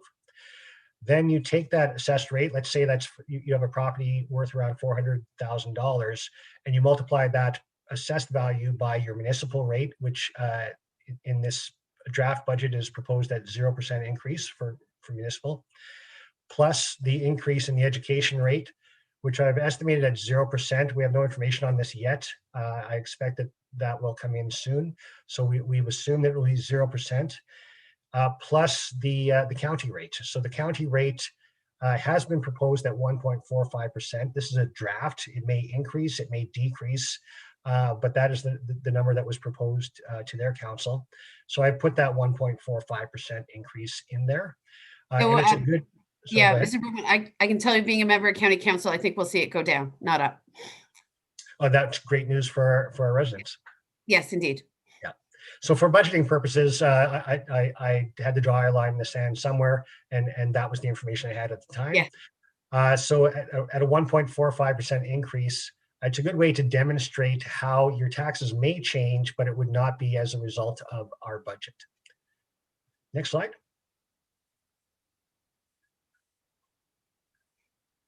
And here's the math. So basically, you take your property tax rate, you multiply it by the municipal rate, plus the education rate, plus the county rate. So if you have a 400,000 average property value of 400,000, just over $400,000, last year's tax rate, that comes out to an average residential tax payable of $4,492. For 2021, it's going to go up slightly. It's going to go up $21, but that's not from the municipality. It's going to be from the county. So, so just to be clear for those who are reviewing this presentation and for council, that doesn't mean that there's going to be no impact on our residents. There's going to be some impact, but it's from sources outside of our control. Next slide. So we're going to take that $4,513 of taxes that's paid, and we're going to break that down and just show basically what your tax dollars are paying for here. So the $4,513 times 53%, which is the $2,400, that's the money that goes into our revenue line for the municipality, for us to provide the services for the municipality. So that $2,400 is then broken down. Public Works is a little over $600 worth of the taxes that we receive is paid to maintain our waste, recycling, road engineering costs. Transfer to reserves is the next costly item, which is our capital planning, right? So it's tied to that. We need to put money aside for the future and make sure that we keep our roads up to grade so that they don't fall apart. So we have that capital transfer amount. Policing services is obvious. That's our next most expensive cost, which is $270 of your $2,400. Parks and Rec is $263. The municipal building, North Grenville Municipal Center building, is another $191. That's our skating rinks and recreation facilities. And then you can see underneath that the cost to run each one of the departments. Now, Mr. Dyke already identified that there used to be one large pool called administration. You're going to see more granularity here. So you can see now that of your $2,400, $182 goes to the office of the CAO, $160 goes to making sure that we have fire department and bylaw available to serve the municipality. $153 goes to legislative services, finance and treasury, which is my department, library services, etc. So now you can see how that's broken down and what your tax dollar is paying for. And again, restricted to that amount that goes to the municipality. If I can just break in here for a minute, Mr. Brookman. This is a great breakdown because often I'm challenged by, especially rural residents. You know, I'm paying $4,000 in property tax, and what am I getting for it? You know, my waste, my garbage is picked up and the road is plowed. But then when I use this chart and tell them, well, in actuality, it's not 4,000, it's $2,400 that comes to municipality, and out of that, you know, we do pick up your waste and fix your roads and and it pays for police and parks and recreation in your library, it becomes a very different conversation very quickly. So this is a key chart, and thank you for providing it and breaking it down even further. Thank you. It's a good way to demonstrate where the tax dollars are going, and certainly we can get into more detailed conversation on each one of the departments now. Before you go to the next slide, sorry, Mayor Peckford, I wasn't sure if you could see me or not. I agree with what Kelly said. I don't think we broken it down this way. Really consumable for residents. This has come up recently as we've had budget season, and as the winter plowing season was under, we'll have questions about who gets serviced when they're going towards and so on. And so I think that, you know, of all the pieces that you said, I think we've taught how it gets broken down, but I think this is probably one of the points that folks who are listening or not, or one that we should be for residents to appreciate, just where costly things that residents just don't think about because they don't have that information. And Councillor Strachan, thought I I'd do chime interrupt. in, You're breaking breaking it up down. quite significantly. Councillor Strachan, we can't really hear you. You're breaking up, and I think your screen is now frozen, unfortunately. So you may just want to cut your video to strengthen your audio. We got the gist of what you said, but towards the end, you were breaking up quite considerably. Is my audio any better with my video off? If you remove the video, it should be. Okay. Thank you. Yeah, I got the gist of the comment. So again, thank you. This is again a great example of how we're going to try to continue to provide clarity on how we're managing the resources of the municipalities. So thanks for the comment. Great. Anyone else, council, before Mr. Brookman moves on? Okay. Thank you. Thank you, Madam Mayor. Next slide, please. So I like pictures. So this is just another way to look at where those costs are broken up, and it just shows it nicely in a chart.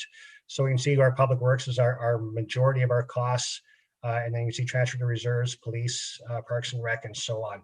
So it's really taking the previous slide and putting it in there graphically. So I won't spend too much time on this point, but I just wanted to again provide that clarity for our public and for council.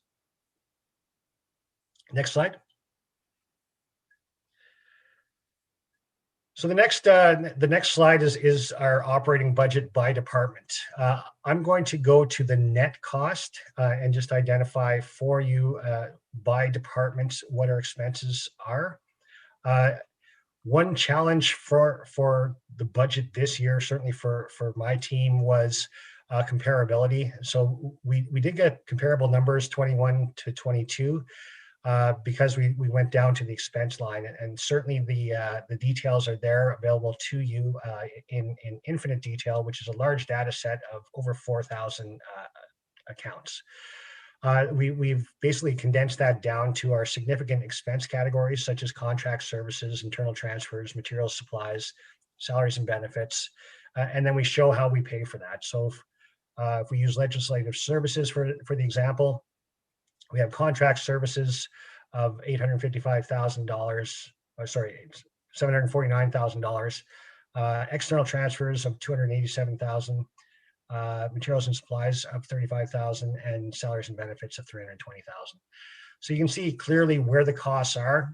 Comes to 1.3 million for legislative services, and then how we fund that. So we fund that through user fees and charges. That's just a small amount there. And the majority of it then comes from the current year taxation dollars. So the legislative services department is about $1.3 million. Office of the CAO, again, a reduction in contract services, external transfers of $378,000, and then other costs of around $44,000. And salaries and benefits of $900,000. Again, that's funded by grants and government transfers, user fees and charges, and again, mostly current year taxation. And I'll just go through the additional departments. If there are any questions on a department, please do stop me, and I will invite the director of the department to pop in and provide detail for you. But EPS is costing us around $1.4 million. They have some debt charges that's related to building the fire department, and the rest is just the regular operating costs. Revenue sources are fines, penalties, and interest. Fund transfers, grants and government transfers are very small amounts. And then user fees and charges. So that would be from your burn permits and other sources like that, with current year taxation of $1.3 million. Building, of course, gets most of its costs are in salaries and benefits. We have contract services, again, people that are supporting the building department. It is self-funded, so it has only user fees and charges. There is no taxation to support building, and that's required. Building must be funded by its fees. The planning departments, again, contract service of about $110,000 and salaries and benefits. It's a smaller department of $341,000 for a total of $460,000, funded by user fees and charges and taxation. Finance and Treasury, which is my department, contract services are limited usually to audit and other consulting services required, mostly on the IT side. External transfers of $100,000, just funds that are sent out through the department. Salaries and benefits are the majority of the costs for $1.2 million. And we get most of our funding through grants and government transfers, and a small amount from taxes. Next slide. Public Works is our largest spender. The contract services, the reason that's such a large number, and Director Dunlop can correct me if I'm wrong, but there's a lot of engineering. So we need to have a lot of reports. We need to bring in experts to provide those services. And our waste collection is a big chunk of that. And then, of course, salaries and benefits, just our public works employees of $2.3 million for a total of around $6 million, just over $6 million. We get just under $1 million from government transfers. User fees and charges are $1.3 million, so that'd be bag tags and other user fees to cover the cost there. And then current taxation is just under $3.7 million for a total of $6 million for the balanced budget. Our next largest would be Parks and Recreation. We have some debt charges, and that's related to buildings that we purchased in the past. Salaries and benefits is the next, is actually the largest cost again, for a total expense of $4.1 million. And you can see we get a mix of funding, mostly from user fees and charges. So that's the fees that you pay to use the facilities, like the pool and the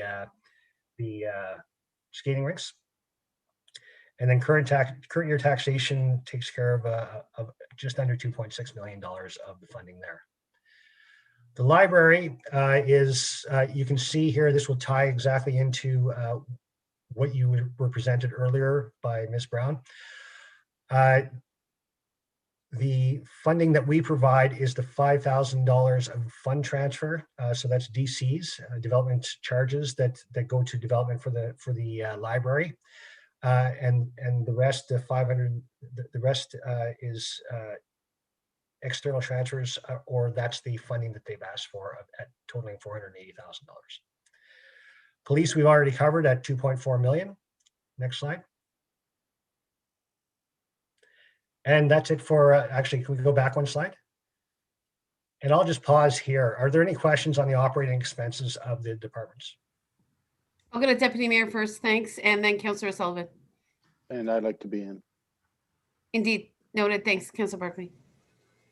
Brad, just backing up, we talked about the breakdown on slide 27, page 27, that, what residents are paying on their tax dollars These are actual tax dollars coming into the municipality of 2,400. And your finance and treasury department was 130. Can you explain, when you mentioned further down, when you actually do your treasury budget, you're not taking any money from taxation there, and most of you've got $1.2 million as expenses and over $1 million coming in from grants and government transfers. Can you explain that to me, please?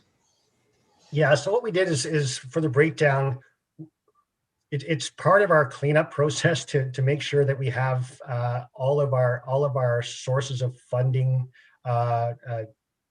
spread across each one of the departments. So when we did our budgeting, if we could just go back one slide.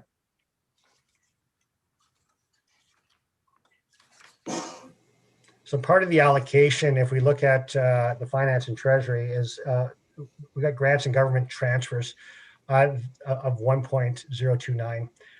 That was part of that administrative category before. So what I'm going to be able to do in 2022 is break that out and say, okay, of the $1 million that I received from grants and government transfers, that actually benefits each of our departments. Say 300,000 goes to Parks and Recreation and 400,000 goes to Public Works. So that level of detail is not there in the budget yet. Because of how we were structured. I think I mentioned earlier in the presentation that comparability is an issue, and this is an example of it. So when I did the presentation, when I did the breakdown in terms of taxation and where your tax dollars go, to say that no tax dollars go to the finance and treasury department would not be accurate. So that's a better depiction for of my tax dollars by department. Where does that go on average? When we get down to breaking this down by line of expenditure or revenue, that has to be cleaned up for 2022. Does that explain it? Not completely, because I see 2022, your numbers look very similar in 23 and 24. I can explain that as well. So 22 to 24 is really, we've taken, certainly for the general operating of the costs of the departments, there's a cost of living increase built into 22 to 24, and we've done some simplifying assumptions. So the simplifying assumptions are that we're going to see an increase of, say, approximately 2% year on year. Because we're not projecting, and because historically we have not projected over those 4 years, that's what we're presenting in terms of our projection for the next 3 years, or the coming 3 years. We put a lot of diligence around 2021. The 2022 to 2024 is really just an extrapolation of it. That's not as accurate as what we're planning for the budgeting process for 2022. So you'll see that all change in the next presented budget. Okay. It's necessary in order for us. I don't want to not provide you with a 4-year horizon, so you can see kind of there is going to be an increase. What you're going to be presented with next year, we'll have a lot more detail, and I'll be able to detail down for you on each one of these line items what the source is and what we expect. Right now, that process is not established in the municipality. That's part of our growth. Okay, because I just want to make clear that your department doesn't get off scot-free, that there's no tax dollars actually supporting your staff and your operations, that, like most other departments, there's some form of tax is required to pay that. But it's just not really, I guess it's not clear in showing that when you show taxation and all the other breakdowns here. So yes, definitely. It's a fantastic point, and definitely one of the limitations of our current system. Okay, thanks. Okay, I have Councillor Barkley. Brad, one more slide forward to Public Works. Sure. And I'm looking at the contract services of 3 million. And this might be a question for Ms. Dunlop. Of that 3 million, at least half of that is our waste management contract, if I'm correct. The other half of it would be, what kind of services are we contracting? And these are engineering. expenses for the water pollution Yeah. control plant, or no? I don't think that's true. Certainly, sorry, I didn't mean to cut you off. No, go So ahead. certainly from my perspective, but I will pass it over to Director Dunlop to explain that in better detail. Thank you. There's no wastewater treatment plant numbers in this section, but they are predominantly things such as the waste management contract, which is over $1 million. But we also have the contract for the transfer of the waste itself out to our contract landfill location, as well as the transportation costs. And we have various other contracts. A lot of the engineering consultant fees, that would be only at about $160,000 embedded within that 3 million.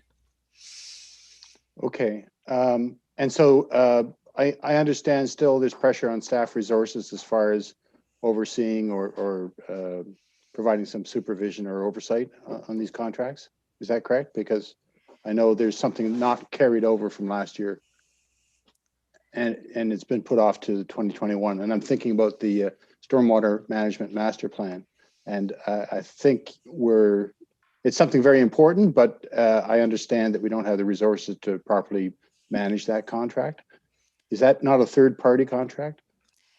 It is a third-party contract, but as we've seen with some of our previous construction contracts, that having a representative from the municipal engineering group to make sure that these contracts work in as quick a time as fashion, as well as to ensure that things like traffic interruptions are minimized. We need to make sure we keep our thumb on those contracts. So yes, although we do have some contract management, we still do have in-house resources that for the interests of the residents are available. Okay, so hopefully we're looking forward in terms of modernization and improving customer service at maybe having the staff resources in the future to take on these kind of contracts like the Stormwater Master Plan. I'm Yes. hoping that's some thought is being put to that. Yes, and actually within there is a junior tech position that we have been unsuccessful in filling to date. So hopefully as we move forward through 2021 and into 2022, we will have those resources available. We found that summer students weren't available in 2020, which are a big part of our data collection. So we've had to use full-time resources for those. So yes, absolutely, it's part of the picture. And the hope is in the future to have additional resources to keep up. Okay, thank you. I see Councillor O'Sullivan as well. Yes, thank you. I would just like to clarify, please, for myself and then for the public who may be watching. Under Parks and Recreation, the second line for debt charges of over $1 million, does that include the interest that's being paid on the financing for the municipal building itself? Can I just bring Femi? I just want to make sure that that I answered this correctly. Okay. Yes, that's correct. The financing for the NGMC building is part of the Parks and Recs department. Okay. And so it's a significant decrease in 2024, and that is because a certain portion will be paid off. There's a lump sum payment that should happen either in 2022 or 2023 that brings that down significantly in future years. Okay. All right. Thank you for clarifying that. If I could just follow up, it's Mayor Peckford here. I know we've made efforts to separate out our North Grenville Municipal Center costs, right, as distinct from Parks and Rec costs. And I'm wondering why the debt charge payments would remain under Parks and Rec. And Femi, this, I don't think it's as much for you as maybe Mr. Brookman. Why are we capturing all the debt payments for a building that also serves our municipal, right, functions, core operations? Why are we capturing all the debt payments under Parks and Rec? I can help there, Your Worship. It's simply a matter of the plate. It needs a home within the budget, and it's from a bottom line standpoint. The money all comes from the organization as a whole, and facilities currently fall under the Parks and Rec department from an administrative standpoint, and that's where it just lodges as a holding place, if you will. It's understood, and previous in the presentation, Mr. Brookman did identify separated out the municipal center. It's just for the day-to-day accounting purposes. That's the department that is in charge of the municipal center. Okay, thank you. If I can just add, and correct me if I'm Yes. wrong, is there not a separate audit for the North Grenville Municipal Center in which we'll see everything to the debt charges and the financing? There is, yes. So of the $1,070,000, how much of that is for the municipal center financing of the building? So I believe it's the vast majority of it. Femi, do you have that available? Yes, it is. The lease, there's a lease payment on that for a reserve fund contribution that goes in annually, and then the rest of it is a finance lease payment. Okay, so pretty much the whole thing then. Yes. Okay, thank you. Thank you. Councillor Strahan, I can't see you, so I just want to make sure that we're not missing you here in terms of any follow-up questions on operating. And your screen is frozen again, so I would advise that Good for you now. remove your audio, remove your video. I'm fine. Okay. You are quite distorted. I'm so sorry to tell you. Your audio is also quite weak at the present time. Feel free to cue me in the, I think there's a chat function if you'd like to get it at any point. And hopefully the internet quality will improve. I understand you saying at this point that you're fine, but if you're not, please nudge us in the chat. Thank you. So I'll return then to Mr. Brookman. Is there anything else you'd like to add in terms of operating at this stage, given the questions on the table? And I go back to council. Is there anything else you'd like to ask of Mr. Brookman? Okay. And I'm No, just just for Councillor Strachan's purpose, I'm sorry, Mr. Brookman, I actually don't think there is a chat function. Is that correct, Ms. Babcock-Cormier? I just want to make sure that we're accommodating Councillor Strachan to the degree possible. I was just checking, and the chat function is disabled for the purpose of council meetings. Okay. However, I can, for example, pick up emails off of my system and read them if need be. Okay. By email. Thank you. I appreciate that. I don't know if you can hear me right now, but I will keep my video off for the remainder of the meeting because my internet connection seems to be very fragile this evening. Your audio is much better right now, Councillor, so thank you. Anything you'd like to add on operating before we, I think, move to a possible motion?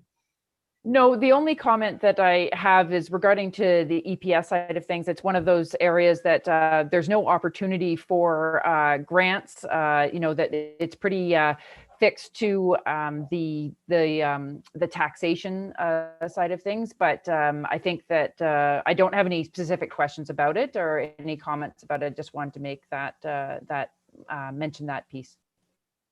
Indeed. And of course, I know you're extremely aware of how much we benefit from a largely volunteer fire service, but there's no doubt that core investments in EMS on the operating side are absolutely necessary. And as you say, largely fixed. Okay.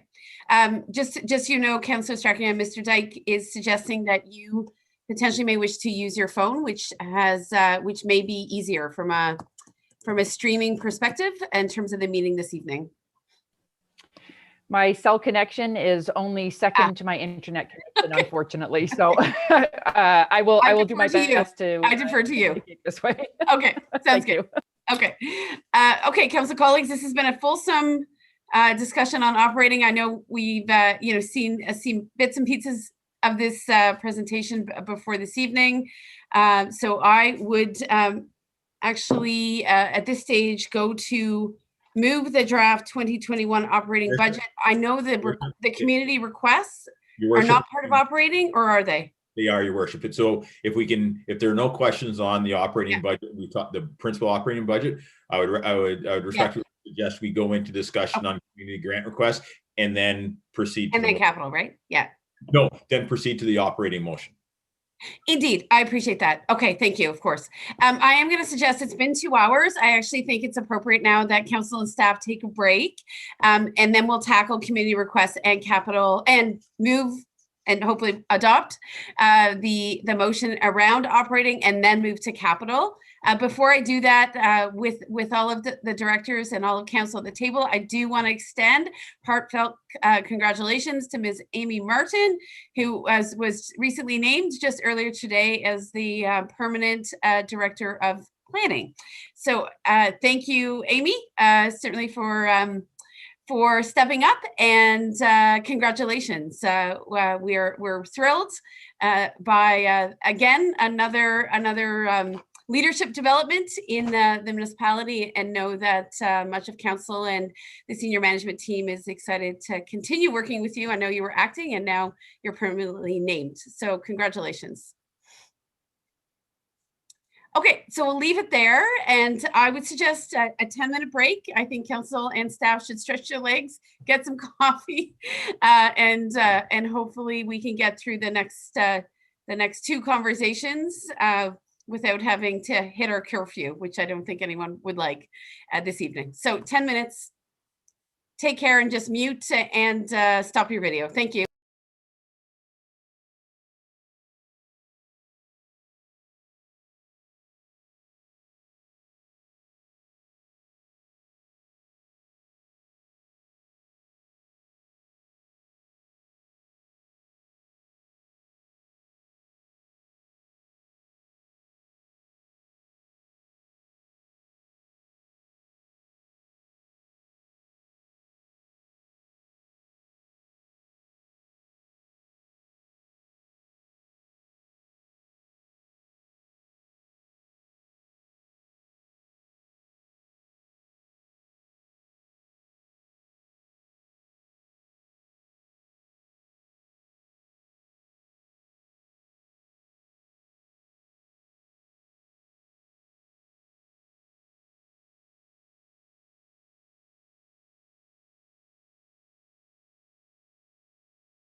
So Heather, I'm just waiting for the rest of council to come online. So I'm here. Thank you. I'm here. I'm here. You. I'm here.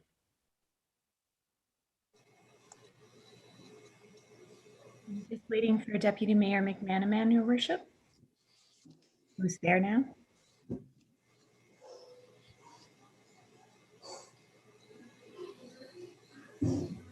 Sorry, I think we have Gary with us. Is that right? Just waiting. Yes, we do. Here we go. Yes, we do.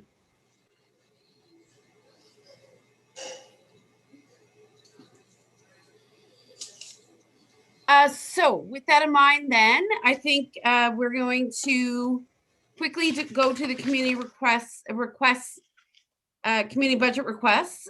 Many of these, in fact, overwhelmingly, the majority of these community budget requests were the subject of a lengthy presentation, I think just last week, where the organizations or individuals involved presented both rationale to council and also had the opportunity to answer questions that council had in regards to the various efforts. So Mr. Dyke, I don't know what the plan is in terms of whether or not we go straight to council, or do you want Mr. Brookman to provide an overview? No, I think we're good where we are, Your Worship. We can go straight into council questions and comments. Okay. So with that in mind, I'm just calling up my list. I hope council, you have the list before you. Oh, and it's on the screen. Thank you. I think you'll see that there were 13 requests there. We also did receive, Mr. Brookman, I think you're aware of this, a request from Bishop's Mills to support the renovation of their roof. They assured us that they had submitted that directly to you, but I don't see it reflected on your screen. Am I missing something? You're on mute, Mr. Brookman. Correct, Madam Mayor. The amount was approximately $3,500. Okay. Did the rest of council see that particular request? Yeah, I'm aware of it. I believe it's to paint the roof, and I think that's represents half the cost. Yeah, that's my understanding as well. Of course, the Bishop Mills Community Hall is owned by Bishop's Mills, right? It is not a municipal entity from what I understand. It's privately owned. Okay. I would also like to acknowledge that I did receive a request from the NG Historical Society just this afternoon, and that request was in regards to a discussion item in last year's budget, or during last year's budget cycle. It was a request that we had decided to defer in terms of writing an official history in anticipation of the 25th anniversary of amalgamation, which is in 2023, and the 230th anniversary of the origins of North Grenville. Unfortunately, the renewal, if you will, of that request from the NG Historical Society came just today. And I'm putting it to my council colleagues that it may be more appropriate to look at that in 2022, just by virtue of the fact that we weren't able to really give it any meaningful consideration up to now, but I'm certainly open. Certainly we had some meaningful discussion about it last year, but it's come in quite late in the process, and I'm not confident that council will have clarity this evening, but certainly if you do, you are all forwarded that request earlier today. Do we know the amount requested? Is it the same as the 2019 ask? I will have to check my notes, and I can do that shortly. Again, you would have received it in your email as well, but I can certainly look at that as we go through these. I think finally, just again, before we start discussion, I understand, owing to a conversation that Councillor Barkley and I had with the Oxford Mills Community Association, that both the submission for a generator and internet service, or dedicated wireless is probably the better way to put it, are being anticipated as public works items owing to the fact that there's a public works facility just next door. And I wonder if Director Dunlop, you wouldn't mind speaking to that one, because it may affect how we treat this request. Thank you very much, Your Worship. These are items that can be accommodated with some of the existing facilities at the Public Works Garage in Oxford Mills. There would still be costs incurred, and we have not done an evaluation of what those costs are. The idea that an additional generator would be purchased for that standalone building when it can be incorporated into our existing generator is an efficiency that we would like to look at should this request be granted. And there may be some efficiencies of scale and savings. But as I said, we haven't done a full review what those costs will be, but do appreciate the product moving forward. To that end, I guess the question is this a community budget request, or is it more properly treated as a public works item, given the expected enhancements you are likely to make? If I might speak to that before Director Dunlop weighs Sure. in. I think we should still treat it as a community request. What Director Dunlop is suggesting is that significant cost savings can happen through tying in possibly to the garage behind Maplewood Hall.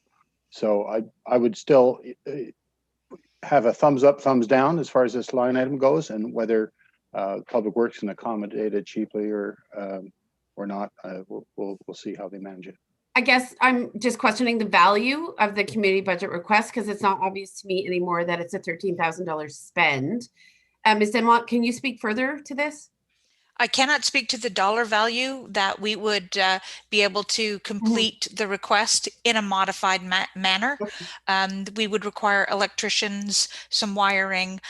We are looking at boosting the Wi-Fi within the Oxford Mills garage in 2021. So that component of this request would be removed. But again, it is, I'm not sure what the cost breakdown for the reduction would be. Can I add, Your Worship? Yes. Just a comment.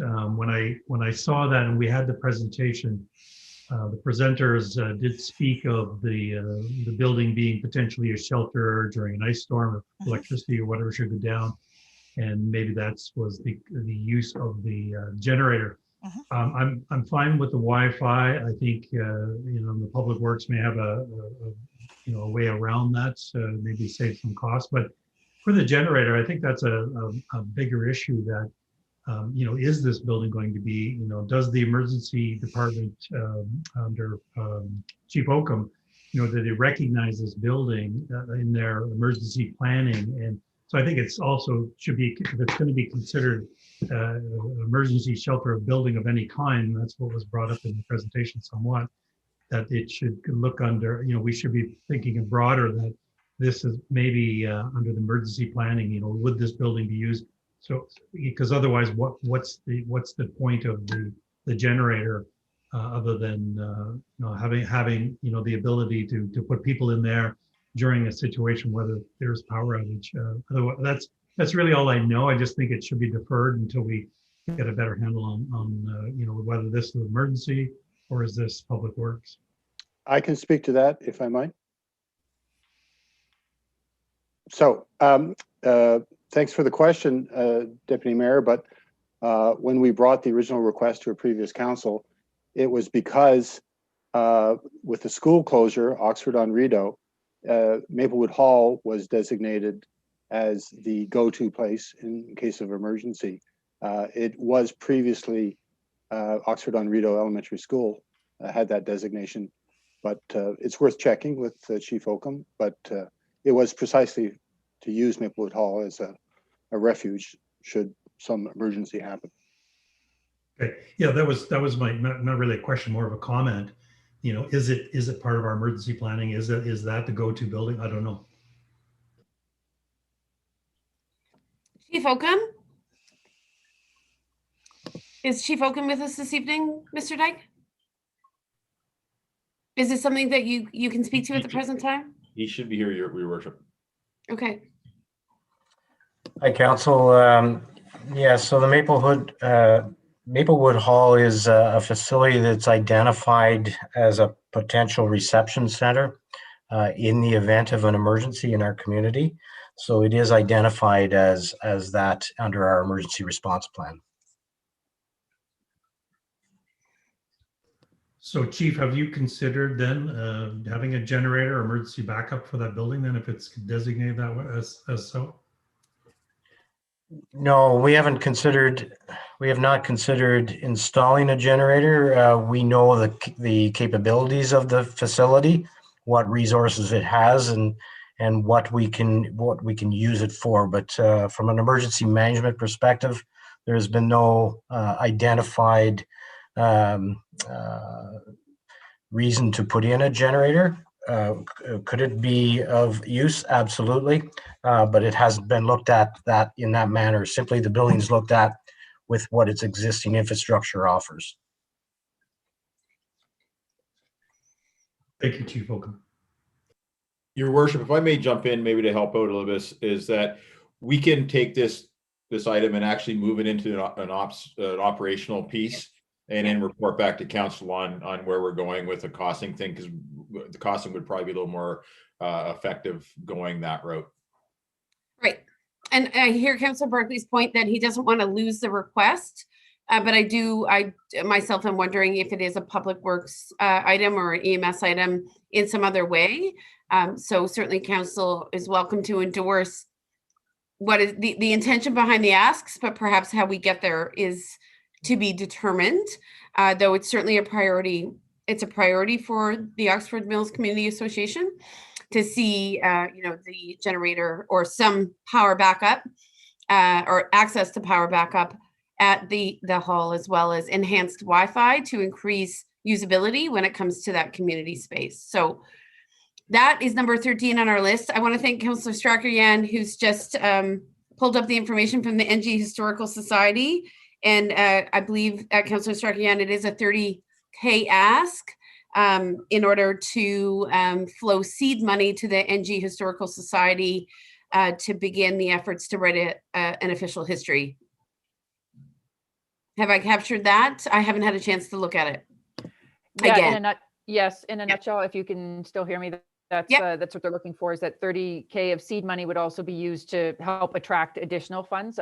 They do have a point in there about how they would like to extend this to recognize the 230th anniversary of Oxford on Rideau for a magazine style publication. So it is, a somewhat expanded, I guess, request than just simply the North Grenville history that we were looking at, I think, last year. So certainly comprehensive. That request, though, for the 230th anniversary was for a timeline of Canada Day this year. It does have a different take on it as far as timeline for delivery and so on.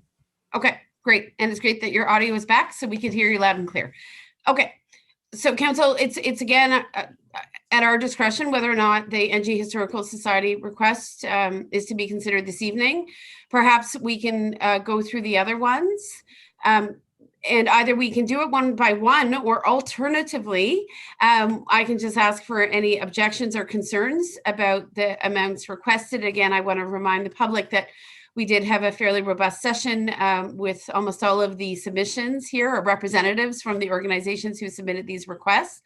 That being said, there are some new ones around the table, and I know in discussions with Mr. Dyke, we hope to entirely revamp the community grants process in terms of better streamlining and vetting requests, and not necessarily having them come straight to council, but establishing a vetting committee comprised of representatives of the community and perhaps a council colleague to at least give us an initial analysis of what makes sense from their perspective. Deputy Mayor and I have spoken at length about the value of that alongside Mr. Dyke. So Deputy Mayor, I don't know if you wish to add anything, or Mr. Dyke, if you wish to speak on current versus future processes. Yep. Maybe Mr. Dyke can speak a little bit more than what I would know, what his vision of this would be. But that when I saw the request come in, we did sit down, have a meeting with the presenters. You know, some of the items are regular items we see every year, and I'd like to see, you know, probably in the future, I think Gary mentioned this, that they would be just budget items, that we don't see them popping up every year.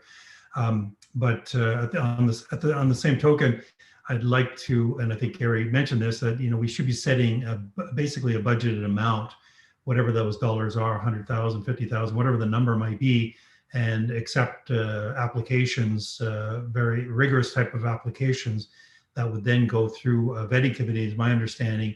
And once they've been vetted, then those then would go to council for approval.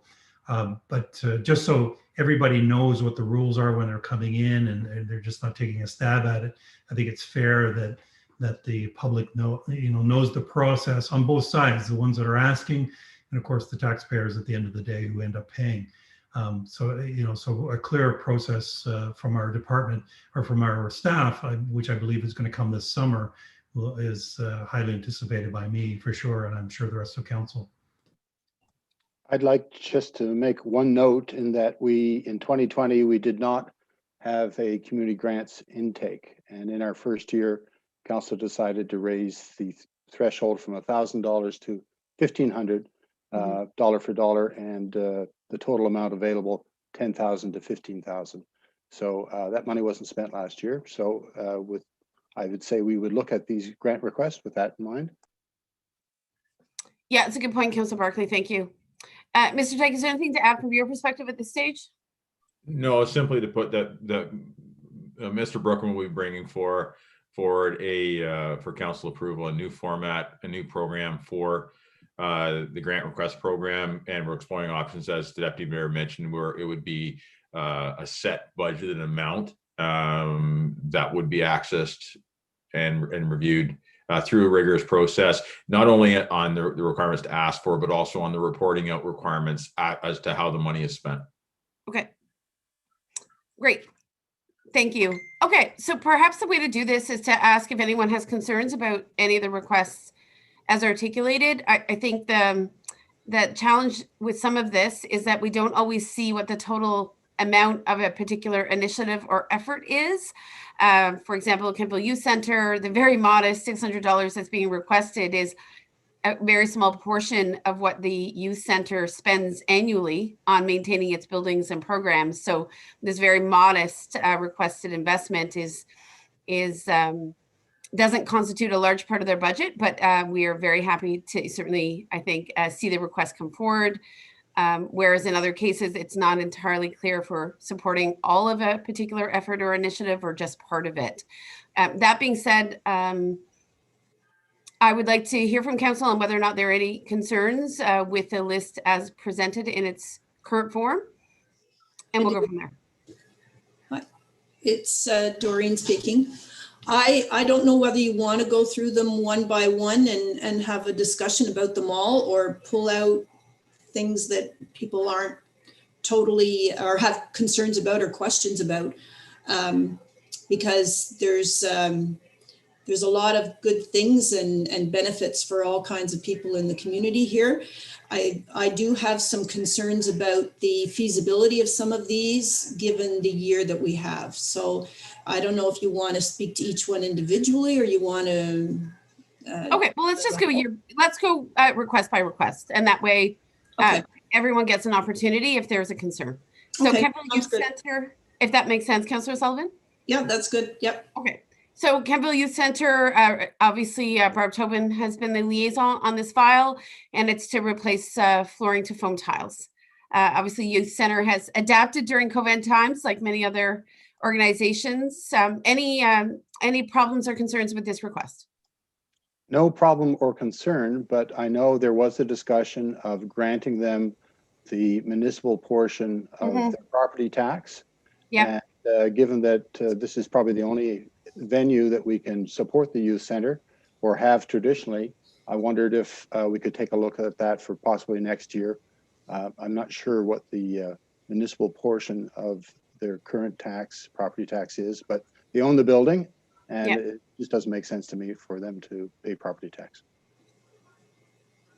If precedent has been set in the past, I'm just looking to Mr. Dyke and Mr. Brookman, who would be new to this conversation. there's no assumption that they wouldn't be reimbursed the municipal portion of their property taxes. Didn't we do it last year? It was discussed, but I don't think we did it. Okay. We forgave a loan to them last year, I believe, eh?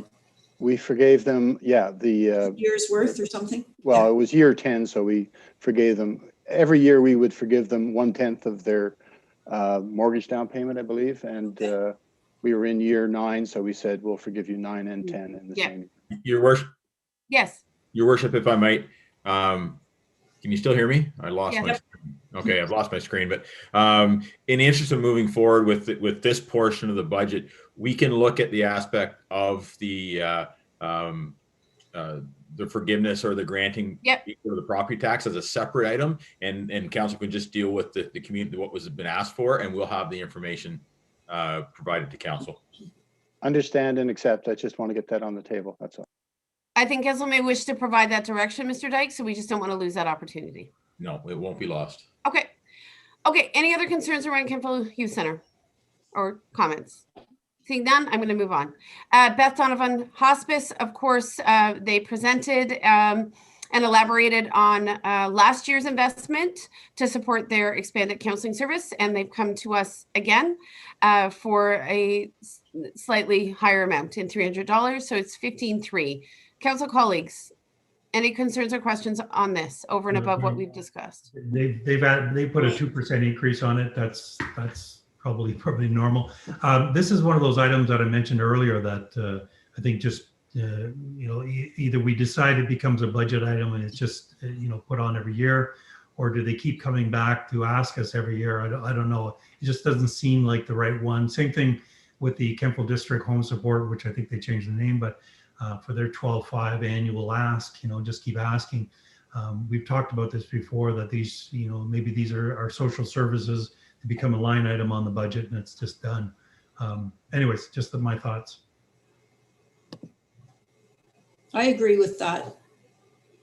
Okay. So do I. I think that would be a prudent move and be good for planning purposes as well. Mr. Dyke, I see your hand up. Yeah, just on that, the item that the deputy mayor just raised, that will be part of the evaluation we do as we modify this program and revamp this program forward. We'll identify what actually belongs in this category, and what doesn't, and what should be dealt with. And we just talked about one of the operations piece or whichever. So that will be addressed as we move forward. Okay. Thank you. Okay, so to that end, because we've mentioned both, from the perspective of council, the Beth Donovan Hospice request and the Kentville District Home Support request, which is to assist with the costs of assisted transportation services. They receive some LIN funding for this, but there's an oversubscription to this service. And that is where the municipality has come in the last, I think, 2, if not 3 years.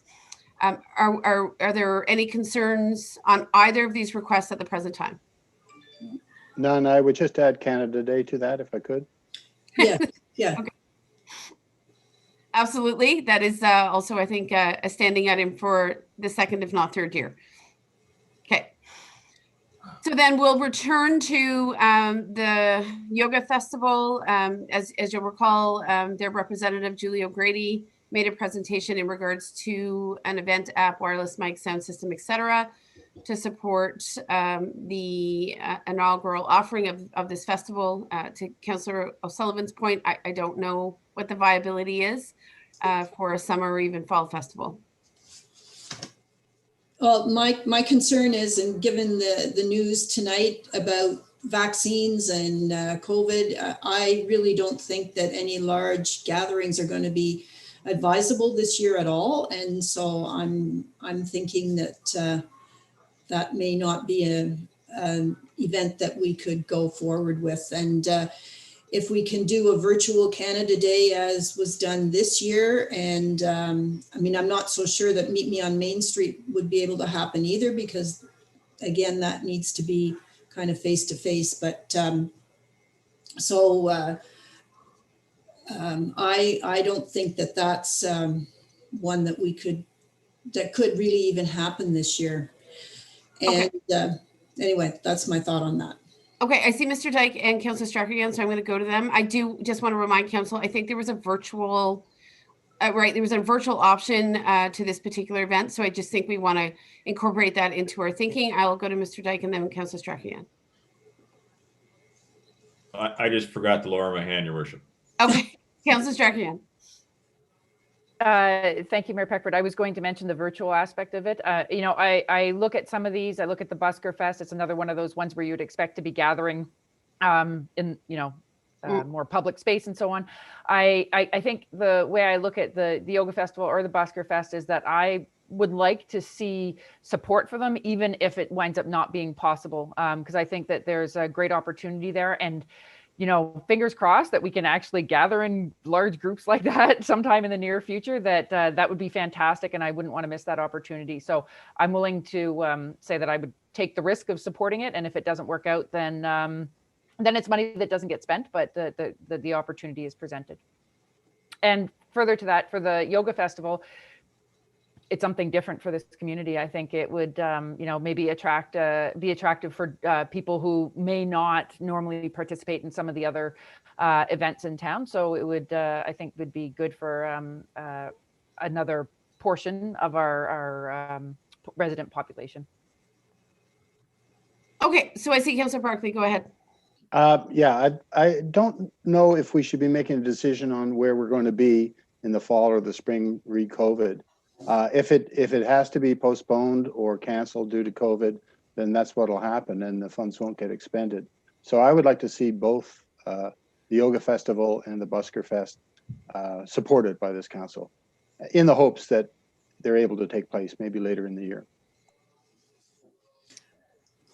I would like to see a little more information on what the ask is for the Busker Festival. For $16,000 is a significant amount of money, and it's slated for spring, which is really only 2 months away, and it looks like an ambitious project. So I don't know where it's at, and can it really happen in the spring? I really doubt that, because there's no way we're going to be vaccinated and able to gather in a group or have crowds, and a Busker Festival isn't a festival without a crowd. So I don't know whether that could be held off, or if there's more details on what the ask is for. I mean, I think you're, as Councillor Strachan said, they're both unique and exciting opportunities and something different to have in the town. But I just wonder if that's could happen, and I'd like more details about what the $16,000 is for. Okay. Yes, good point. And I think too, it would be useful in certain cases. We don't have a ton of information about whether or not we're supporting 50% of the costs of an initiative, or 75%, or 100, or 25%. So some of those details are missing. I'm wondering, council, by virtue of the fact that there are some questions raised about the specifics and the viability, is it possible to approve the funding envelope and subject, you know, and revisit the viability of a couple of these just based upon whether or not they're feasible in COVID times, and if we can better understand what proportion of the event we're supporting. Mr. Dyke, I understand you may have a suggestion about adopting some and then having separate motions for others. I'm just trying to be efficient here. That may take some time. Yeah, I have a couple of suggestions. First off, from a parameter standpoint, it's completely within council's purview as to whether or not they approve, don't approve, approve in part, put a requirement for matching funding. That's right. Under the situation, that's full. All the part is open for council's decision. I would agree with, to a certain extent, with Councillor Barkley, in the sense that if council feels that something has merit, and the question lies, can it be held in the world of COVID? Well, then I would say council should lean towards approving it subject to, right? Because we don't transfer the money until there's thresholds, right? So if it's a good program, then I would suggest council lean towards approving it in part or in some, or require matching funding. And then if COVID cancels it, well, then we just transfer money back into our reserve funds or whichever. And same thing with if looking for something with additional information, the budget would go through with the amount listed on the screen. Council could then come back and so the purpose would be able to approve the budget. And then then have a further explanation for the whatever questions may be outstanding. And then it's just approved or not approved, or approved in part at that time, and it won't impact the budget approval. Right. process. Right. And lastly, sorry, my first comment I had sent through was that it may be for again, moving things forward is if of the 13, if whichever ones council's fully in agreement with, we can have a motion on those. And for the ones where there's varying opinions on, then we could have individual debate and decisions on those items as to go forward. I wonder if we could just put them into two categories: full support as it exists now, and support conditional on more information or a better understanding, excuse me, of timing. That way we're not necessarily adopting 6 different motions for specific line items. Council, can I beg your indulgence to see where we have agreement here? Absolutely. Yep. Okay, so we understand Yoga Festival and Busker Festival raised some questions in terms of feasibility and how much of the budget we're actually covering. I am just going through here. So the other ones on the list are the NG Youth Summit. That's a carryover from a previous year. Does anyone have concerns about the NG Youth Summit? I guess just the same thing. I mean, that may not be able to happen again. And right. Okay. So that would be the same thing. Unless they pivot to virtual. That was part of the discussion we had with them. Yeah. You might remember. Yeah. And the Meet Me on Main Street may be in that same position too, because that really can't be virtual. I think that needs to be in person. So. Indeed. So we're really talking about the event specific. I will go to those who have raised their hands, but we're really talking about event specific, right? Initiatives versus other initiatives that are supporting ongoing programs or initiatives for which the gathering of people isn't so fundamental. So with that in mind, and I will go to my colleagues in a second, I see then Yoga Fest, Busker Fest, Youth Summit, and Meet Me on Main Street as the 4 for which perhaps more information and discussion is required. Not to say that we can't approve the funding envelope up to the specified amounts, but perhaps we can divide it into 2 different motions on that basis. I'll go to Councillor Stark again, and then I'll go to Mr. Dyke. So I guess the question is that are we looking at more information required, or are we looking at COVID questions too, right? So there may be some more information that we want from the festival or the Busker Fest. I think that they each gave presentations on where the funding would go and what pieces remained outstanding. And Meet Me on Main Street is a similar kind of thing, but those are also directly tied to COVID. So I think it would be good if we could sort of separate those two and have an understanding that we're willing to support things notwithstanding COVID at this time, right? Because if it fails because of COVID restrictions, then that's something we're not going to plan for and we don't need to consider in this discussion, as per the comment made by the CIO, and I think Councillor Barkley said the same thing. But if we need more information, then that's I think the more information one I think is what we need to focus on. I just want to make sure that we're not mixing the two concerns. I think it might be a little bit of both, more information, more details about the budget. And I do have a question about the Meet Me on Main Street. I just wanted to clarify, they're talking about 4 different Meet Me on Main Streets, one in Kemptville, one in Birds Rapids, one in Bishop's Mills, one. Okay, that's great. So I mean, that's something that we wanted to have. It's in our work plan, our council work plan. So I'm definitely for that. But again, I'm not so sure that it can safely happen in COVID time. So okay, those are my, and if we do go ahead and pass it with those items based on up to that amount, but not necessarily the full amount, when we see more of the details, then I'd go for that too.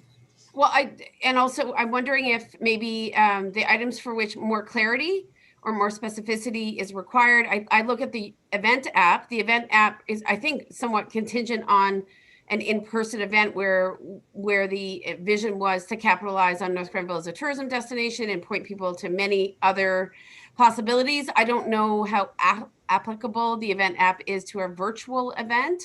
So again, Council, I'm wondering if we can pass or at least entertain a motion for everything but the 4 initiatives for which there is some uncertainty because of COVID, and then treat those 4 initiatives separately through another motion. So at least we can provide, some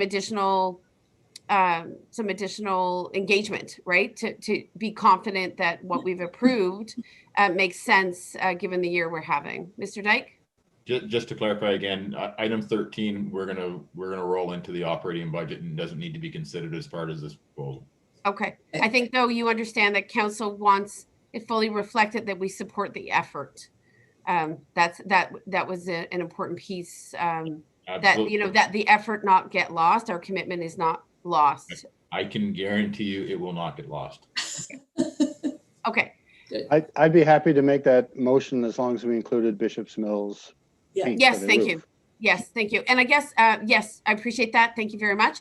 And I guess I'm going to go back to council then in terms of the NG Historical Society proposal. Again, I understand that they hinged the proposal, which was presented to us last year in a slightly different form, on now 2 dates. One was the 25th anniversary of amalgamation in 2023, and one was an anniversary later this year or in this calendar year, which was the 230th anniversary of the origins of North Grenville, and I think Oxford and Rideau specifically. To that end, what is the appetite of this council to consider that request? We haven't had an opportunity to speak with them through the community budget meeting that we held a week ago, but nonetheless, I'm looking to colleagues to for some guidance on what their appetite is to consider that request as part of tonight's discussion. I'd suggest we defer it to next year and not consider it this year. Okay. Are there any countering perspectives to that right now? My only comment is if the 25th anniversary of amalgamation is in 2023, do we want to have this this completed by that date? Or and if that's, I believe that is their stated intent. Yes. So there is an available and a history in 2023. So if we push it to next year, is that going to have an impact on the author's ability to get it done for 2023? It is possible. I don't know. I shouldn't speculate. I have no idea. Okay. I'm just kind of thinking that if there's some of these things that we cannot do this year, then maybe we could, even partially fund that, even half of it. Right. Mr. Dyke, I got a question for you, and I think I know the answer, but I believe any of these items, and the book is included, if council decides that, in March or April or May or September, we want to bring this forward and pull it or add it to the budget at that time, that's definitely the purview of council. That's correct. I mean, that's correct. That's how the process works. If it's not settled on now, it can be revisited by council based on pending more information or any other circumstances going forward. Similar to one that if approval could be or support could be granted now, circumstances change, the money can be removed. So it's not set in stone. It's a guidance for the people that are applying to move forward, and it can be addressed as situations arise.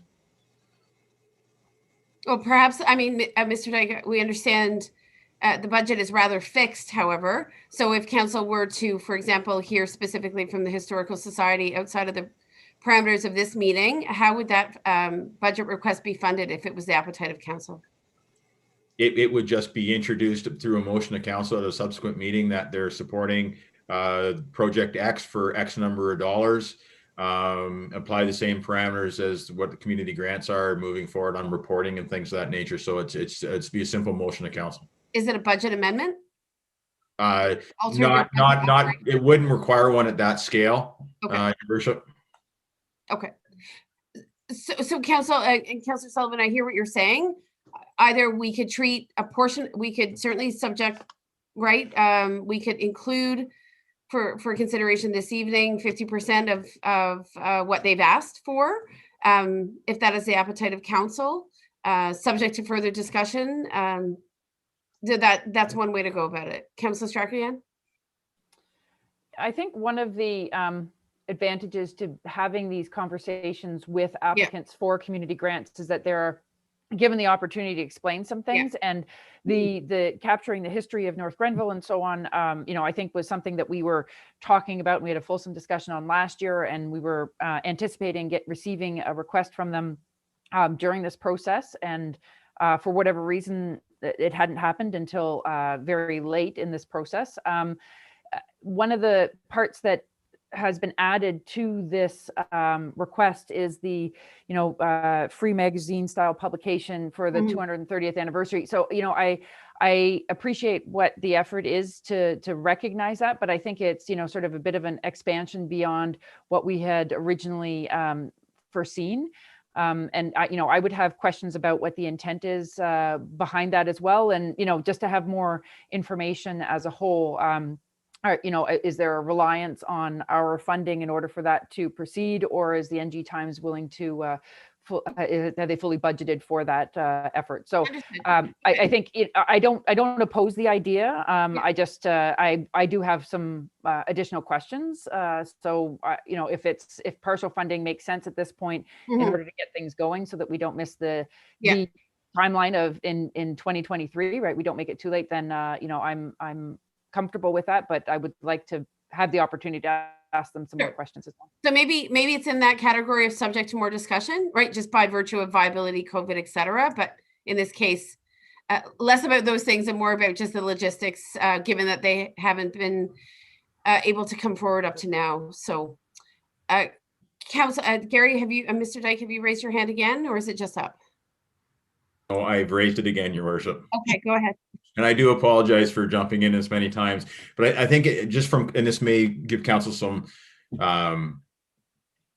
comfort in moving forward, is so the other option council has is they can approve the community grants amount. Yeah. Total amount right now, right? If they still have reservations for certain aspects. So if they approve the amount it's showing at 118 plus that other one that was the late addition, and that's already been built into the budget numbers as calculated in this value. So it will not impact the tax rate, right? It's not going to impact what happens. So if council were to just approve the allocation for community grants in general and identify the ones for staff that you want more information, more detail to revisit with the applicants, we can set that up.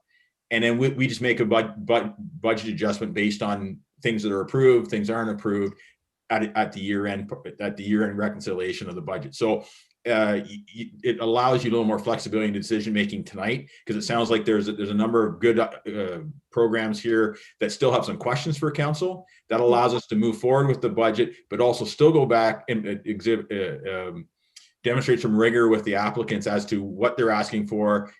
Should it be matching money? Should it be 50% funded or whichever? But that can happen in a special meeting just with the just dealing with those issues. Yeah, I agree with Gary. I think I'm in favor of going ahead and approving the total amount, getting into the weeds later on some of the details. I think this is a year too, because we don't have that rigor that we wanted and that we're going to get going forward from Mr. Brookman in the future. Placing a limit on what do we budget 100,000 every year so the staff know that we take applications up to that amount. Do we do matching funds only, and to what limit? Because matching funds could go quite high as well. We maybe say, and looking at categorizing some of these, like for instance, festivals. What's the economic impact on them? And we've got different things here. So do we say, okay, it's matching funds, but it's a maximum of $5,000 or $7,500?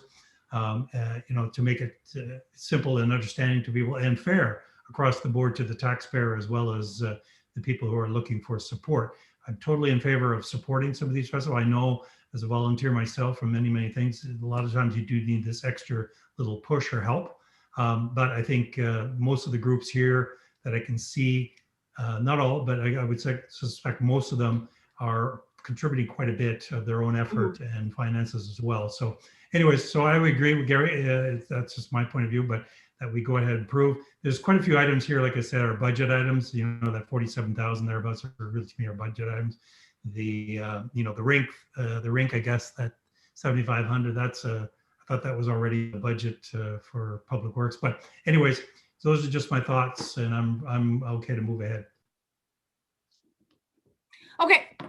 Okay, so then let's try that. I think I had unfortunately not as well articulated. I hadn't articulated as well as Mr. Dyke did. That absolutely, I too believe there's a lot of efficiencies in approving an envelope and subjecting, obviously some of the amendments requested to more discussion. I would like it to come back to council. I don't think these are staff decisions, Mr. Dyke, necessarily, though I understand that staff can obviously help to facilitate that discussion, but ultimately these are community budget requests that will need to come back to council if there's any variability, because there is no consistent criteria being applied across the board here.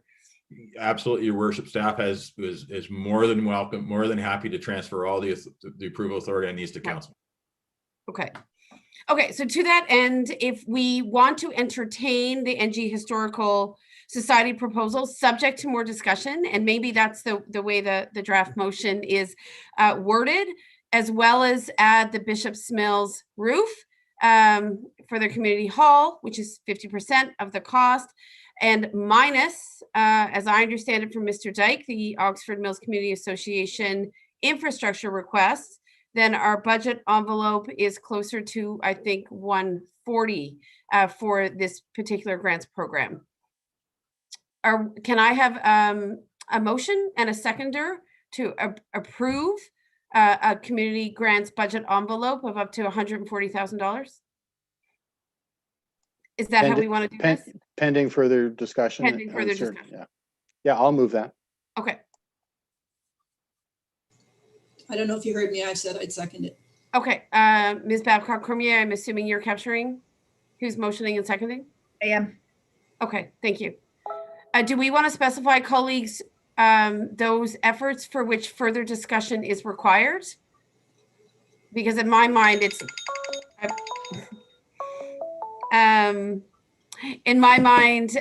number 2, number 5, number 6, number 7, and also the NG Historical Society request. Is that kind of specificity helpful? Councillor Barclay, I go to you. You're the mover. Yeah, I'd entertain that specificity. Okay. Yeah. Okay, Councillor Sullivan, you're amenable? Yes. Okay, great.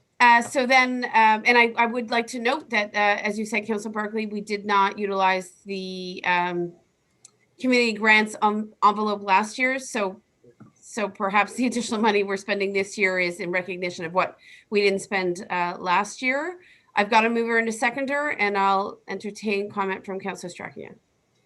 Yes. So the only other point I would like to raise is that right now the 118,000 and change is built into the budget as 0% from the municipal portion of the tax. And so raising it to 140 could potentially have an impact on that, although likely it would be small.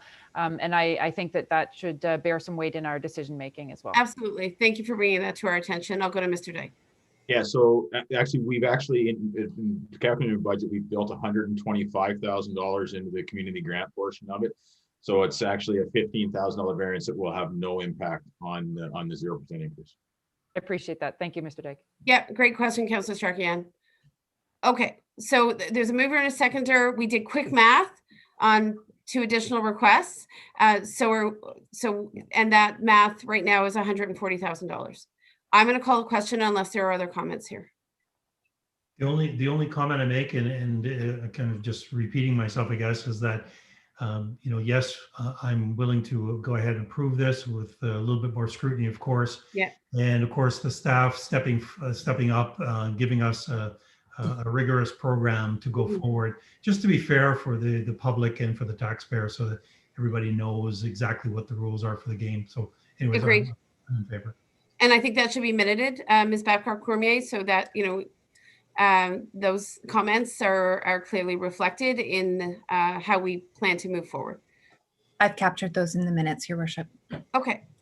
I think it's worth noting as well too that number 9, given that it's already early in February and the way the weather has been and what the groundhog said this morning, there's not a whole lot of chance that there will be actually skating on the creek at Curry Park this year, because I don't think that could happen that quickly. But so that may be money that doesn't have to be spent this year. Councillor Sullivan, I'm sorry. I've had a very different conversation with both the group and municipal staff about the potential of activating this if weather conditions allow sooner rather than later. And I believe there is a willingness to in fact proceed if weather conditions allow it, so that the group can fully prepare for winter 2022 if there is a continued appetite on the part of council to move forward with this. So I personally don't have the appetite to restrict those dollars to winter 2022. Yeah, I would support the mayor's statement in that, to my knowledge, there's been a number of test holes drilled outside of Curry Park, and we've got at least 12 inches of ice at that point. So I think it's quite viable to happen this year. Well, if it can happen, I think that's wonderful. I just I didn't get the same message, so okay. I think our message this evening is in COVID times, if the weather is conducive, we'd like to see it happen. Oh, I think it would be great. I just didn't get the same message. Understood. I think tonight is our opportunity to ensure that if it's possible, it can happen in our current winter season. Your Worship, if I could speak to that for a second. Yes, sorry, I can't find my hands up signal. Sorry about that. That's okay. Yeah, I just want to mention about this project. So once we get into the capital budget discussion, Parks and Recreation did put $10,000 in their budget, in our budget for this project for 2021 and for 2022. So I don't know if that nullifies the 7,500 asks because we've already put it in our budget. So that's my first point. Our planning around that was more or less that we would use that $10,000 for the end of 2021. So you're talking November, December of this year, and then the winter of 2022. And that was based more on staff resources and equipment we would need to maintain and take care of the ice surface on the creek.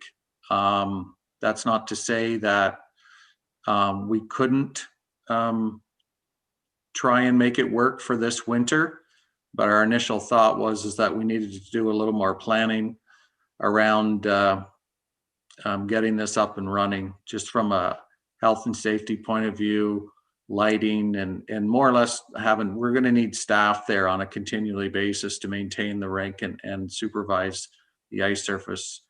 From an insurance point of view and health and safety point of view, we didn't feel that it was something that we could rely on volunteers to do, that it had to be run by municipal staff.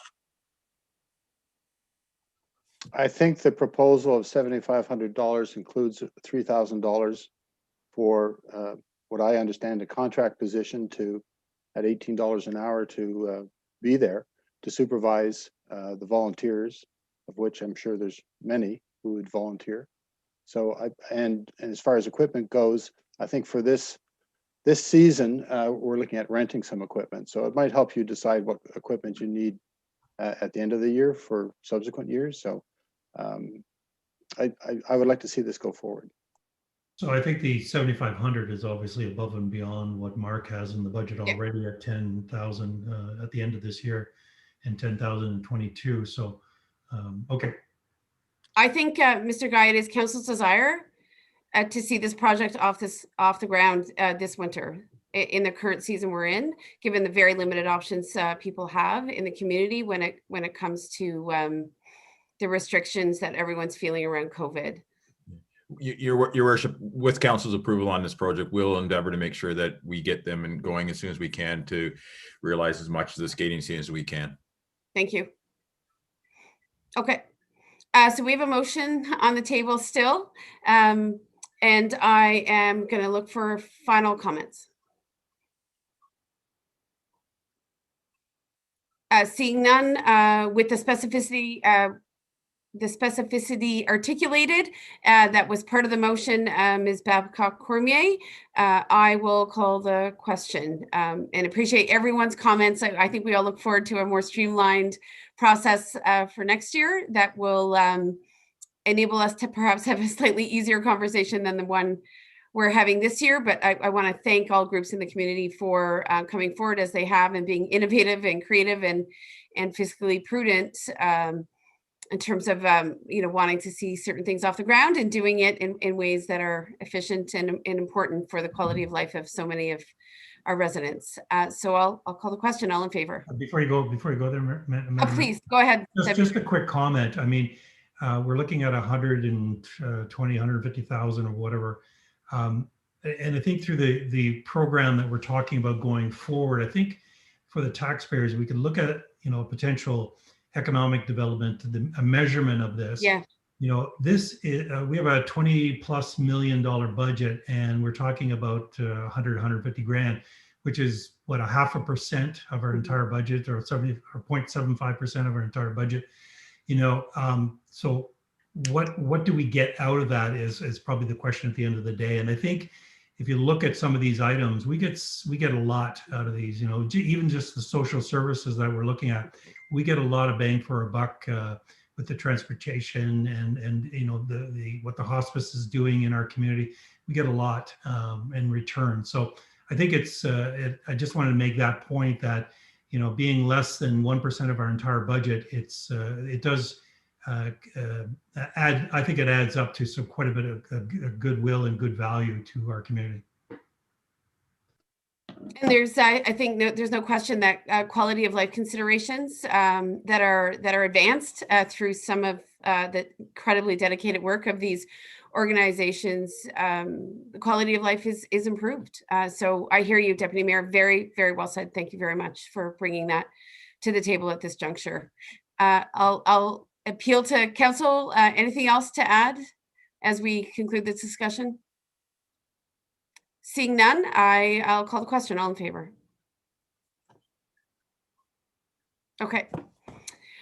Motion carries. I do want to bring to council's attention, we are at 9:35. I assume that there's an appetite to continue with the capital discussion. Is that the case, council? Yes, I'm seeing a nodding of heads. Councilor Starkian, are you still with us from an internet perspective? I'm still here. Thank you for checking. Okay, well, we'll see how far we get this evening on capital. I know there's some opinions in regards to some of those items as well. I'd ask Mr. Brookman to condense his presentation to the degree possible without leaving out any details. So I don't know how you do that, Mr. Brookman, but give it a try and we'll see where we get. Your worship, if I can just confirm that we actually had a motion on the operating budget in addition to the motion on. You're right, we didn't. Program. No, thank you. Okay. I can't see any of council now, so I'm going to go back. Deputy Mayor, somebody who would like to move this motion, please. Also move. That council receive and approve the 2021 operating budget. I'll move. Okay. And I'll have Councillor O'Sullivan second. Thank you. Motions on the table. Of course, we received a very fulsome operating budget report this evening. I'll call the question unless there are comments. Seeing none, I'm calling the question. All in favor? Great work, senior management team and Mr. Dyke. I know lots and lots of effort went into that, and thank you to Mr. Brookman and Femi as well. I'm sorry, Femi, I need to work on the pronunciation of your last name. I know you're doing some heavy lifting alongside Brad in making sure we have what we need this evening. So thank you very much. Thank you. Thank you. Okay, so we're going to go to capital. All right, next slide, please. Thank you, Madam Mayor. So just a reminder that our capital expenses are funded by taxation reserves, development charges, grants, and debt financing. Next slide.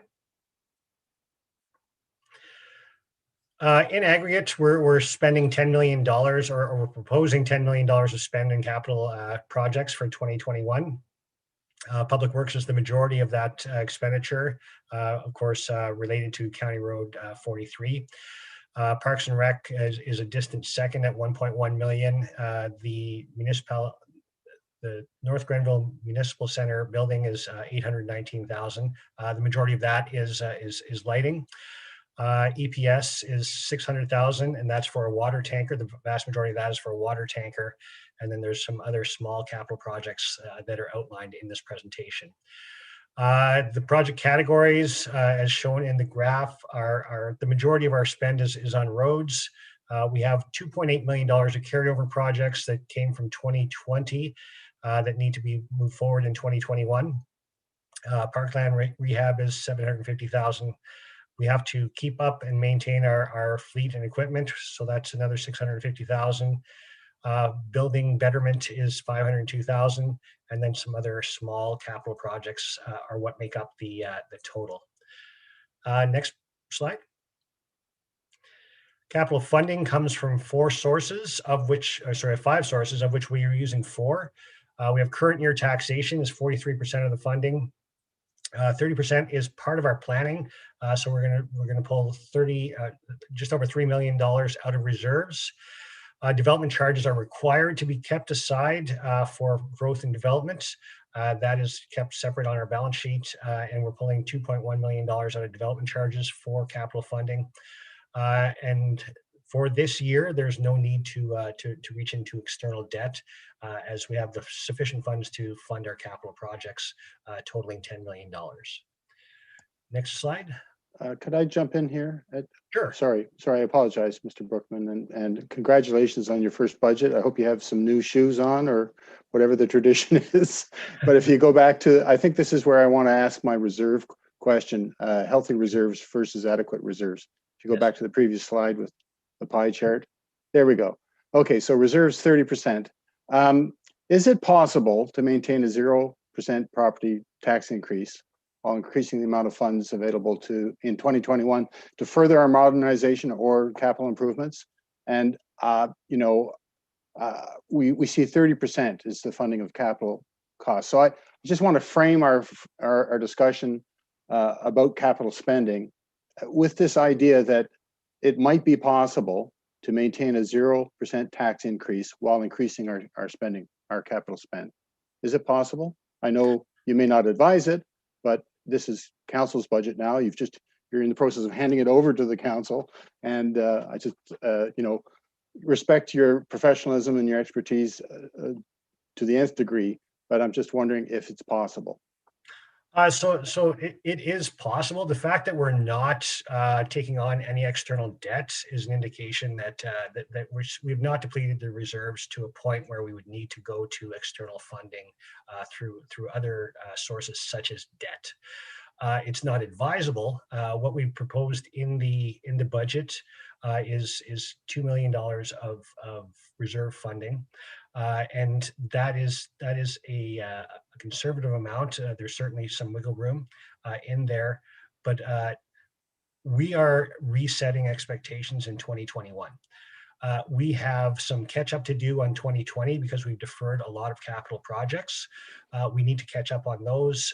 We need to do better planning. We need to improve our planning processes and extend our planning horizon. We've talked about this a couple times in the budget where we looked out our 4 years, but we've done kind of a best estimate. We need to improve that. So to start a large capital funding a large capital project, or say it's okay to draw down those reserves, we can do that. That is certainly at the purview of council to do that. But my recommendation would be not, because we would be doing so blindly. So I respect that in the second quarter, we're expecting to see a draft reserve strategy or policy to guide further use of our reserves. But again, I'm not talking about depleting the reserves. My understanding from what you've written and presented is that we have healthy reserves, and I certainly would not want to go below what is adequate, although we won't know what that is until the second quarter. So I understand that. I just want the rest of council to understand, at least the way I do currently, that there is some wiggle room, as you said, if we want to increase some of the capital spend in certain areas, that it doesn't necessarily translate into a taxation, an increase in taxation. So thank you for allowing me to jump in there and ask that big question. And I appreciate your answer. Great. Thank you, Councilor Barkley. I'm going to go to Deputy Mayor. Yeah, just a quick comment. And I understand too, yes, we could pull more from reserves and keep spending. And I agree with Mr. Brookman, what you're saying is because I haven't been comfortable with the reserves for the last several years because we've had no guidance, and when I've asked the question in the past, what's our limit for these reserves in each of the departments, the way they used to be broken down, I understand that's probably changed, but I think council is rightly asking for clarity of where do we want these reserves to go and maintain them over the next so many years. I understand that as our budget continues to grow and our municipality grows, reserves, just like your personal savings account, should continue to go up. But to what level, and how do we and where do we maintain them? So to Councillor Barkley's comments there, I think my comment I made earlier to you that again the purview of council, if you do your draft proposal on the reserves and get all that nailed down for us and report that back to us, that may be a time for us to say, okay, maybe we do have some, that wiggle room is there. We can do some spending. If again, I think the big concern is does the staff have enough resources? And it's not necessarily just because we hire a third party that we automatically have enough of help. I think the staff can still be overtaxed, even though we may be using a contractor or something like that. So I think right now, just my understanding, maybe I'm wrong, but what I see through Public Works, what I see with Parks and Rec right now, we got a very ambitious year ahead of us with potential of a lot of restrictions and trying to get some of that work done. Anyways, just my comments. If I can, Your Worship, if I can add a comment on Yes. this, because I think that is actually the broader point the Deputy Mayor has made. It's yes, we have some flexibility to spend more in capital, like that exists in a number of fronts, but internally the capital spends that we put in this budget, obviously subject to council's approval, are a lot of it's predicated on our actually ability to do the work. The internal resources we have to complete the project is commonly made a part of back in the introduction to the budget. Historically, in North Grenville, there were very aggressive capital budgets put in place that were 40% completed, 30% completed, because the internal resources didn't exist to do the work. So that was a lot of the thinking went into the projects that are there. And beyond, I think Mr. Brookman has talked about before, we'll talk about it. It's part of our commentary that coming forward to council as we get into 2021 on the reserves account, is that we also need to identify there is a time when it is better to assume debt, like take good debt on depending on the project, right? As opposed to the spend as you go philosophy, which can be more expensive in the way it goes forward, depending you're working on. So it's the complete picture we're trying to look at with respect to what is the best way to pay for the larger projects, and do we have the internal capacity to accommodate them? And if not, how do we gain that internal capacity on a short-term contractual basis or on a longer-term basis to ensure that we properly identified the operating impact of those capital projects going forward? So that's the level of analysis. We start adding projects on top of projects. We have to make sure we can do the analysis, make sure we can complete them and honor our commitments to both council and the community. If I can just add something, and I don't disagree that having a strategy is absolutely essential and that we need adequate reserves to fund some of these capital projects, and that sometimes going into debt is a good idea. I'm merely I guess reacting in part to an earlier question from Councillor Strakoyan about if we go up to $150,000 a community ask, is that going to impact our 0% tax increase? And Mr. Dyke responded, no, it's not an issue. So I just wanted to frame, as we speak about capital projects, that a healthy reserve, as it's been characterized, does provide for some wiggle room, and how much we wiggle is to be determined, I suppose. So, council colleagues, I just I want to revisit the question of whether or not we can do justice to the capital budget this evening. We're in the very early stages of what I think is a lengthy discussion. I've been conferring with staff. There is an opportunity for us to come back to the capital budget on Monday evening, where there was a previously scheduled closed council meeting to deal with a different matter. I'd like to canvass this group. I'm concerned we will not get through this budget, and it will in fact be truncated in a way that will be unhelpful to us. So I'm asking for your consideration, unless it is the appetite of council to barrel through this evening. I understand we have a history of marathon evenings that go well into the night, but I'm concerned about doing justice to this discussion at the hour we're at, and also truncating it in a way that could be disruptive by doing half now and half later.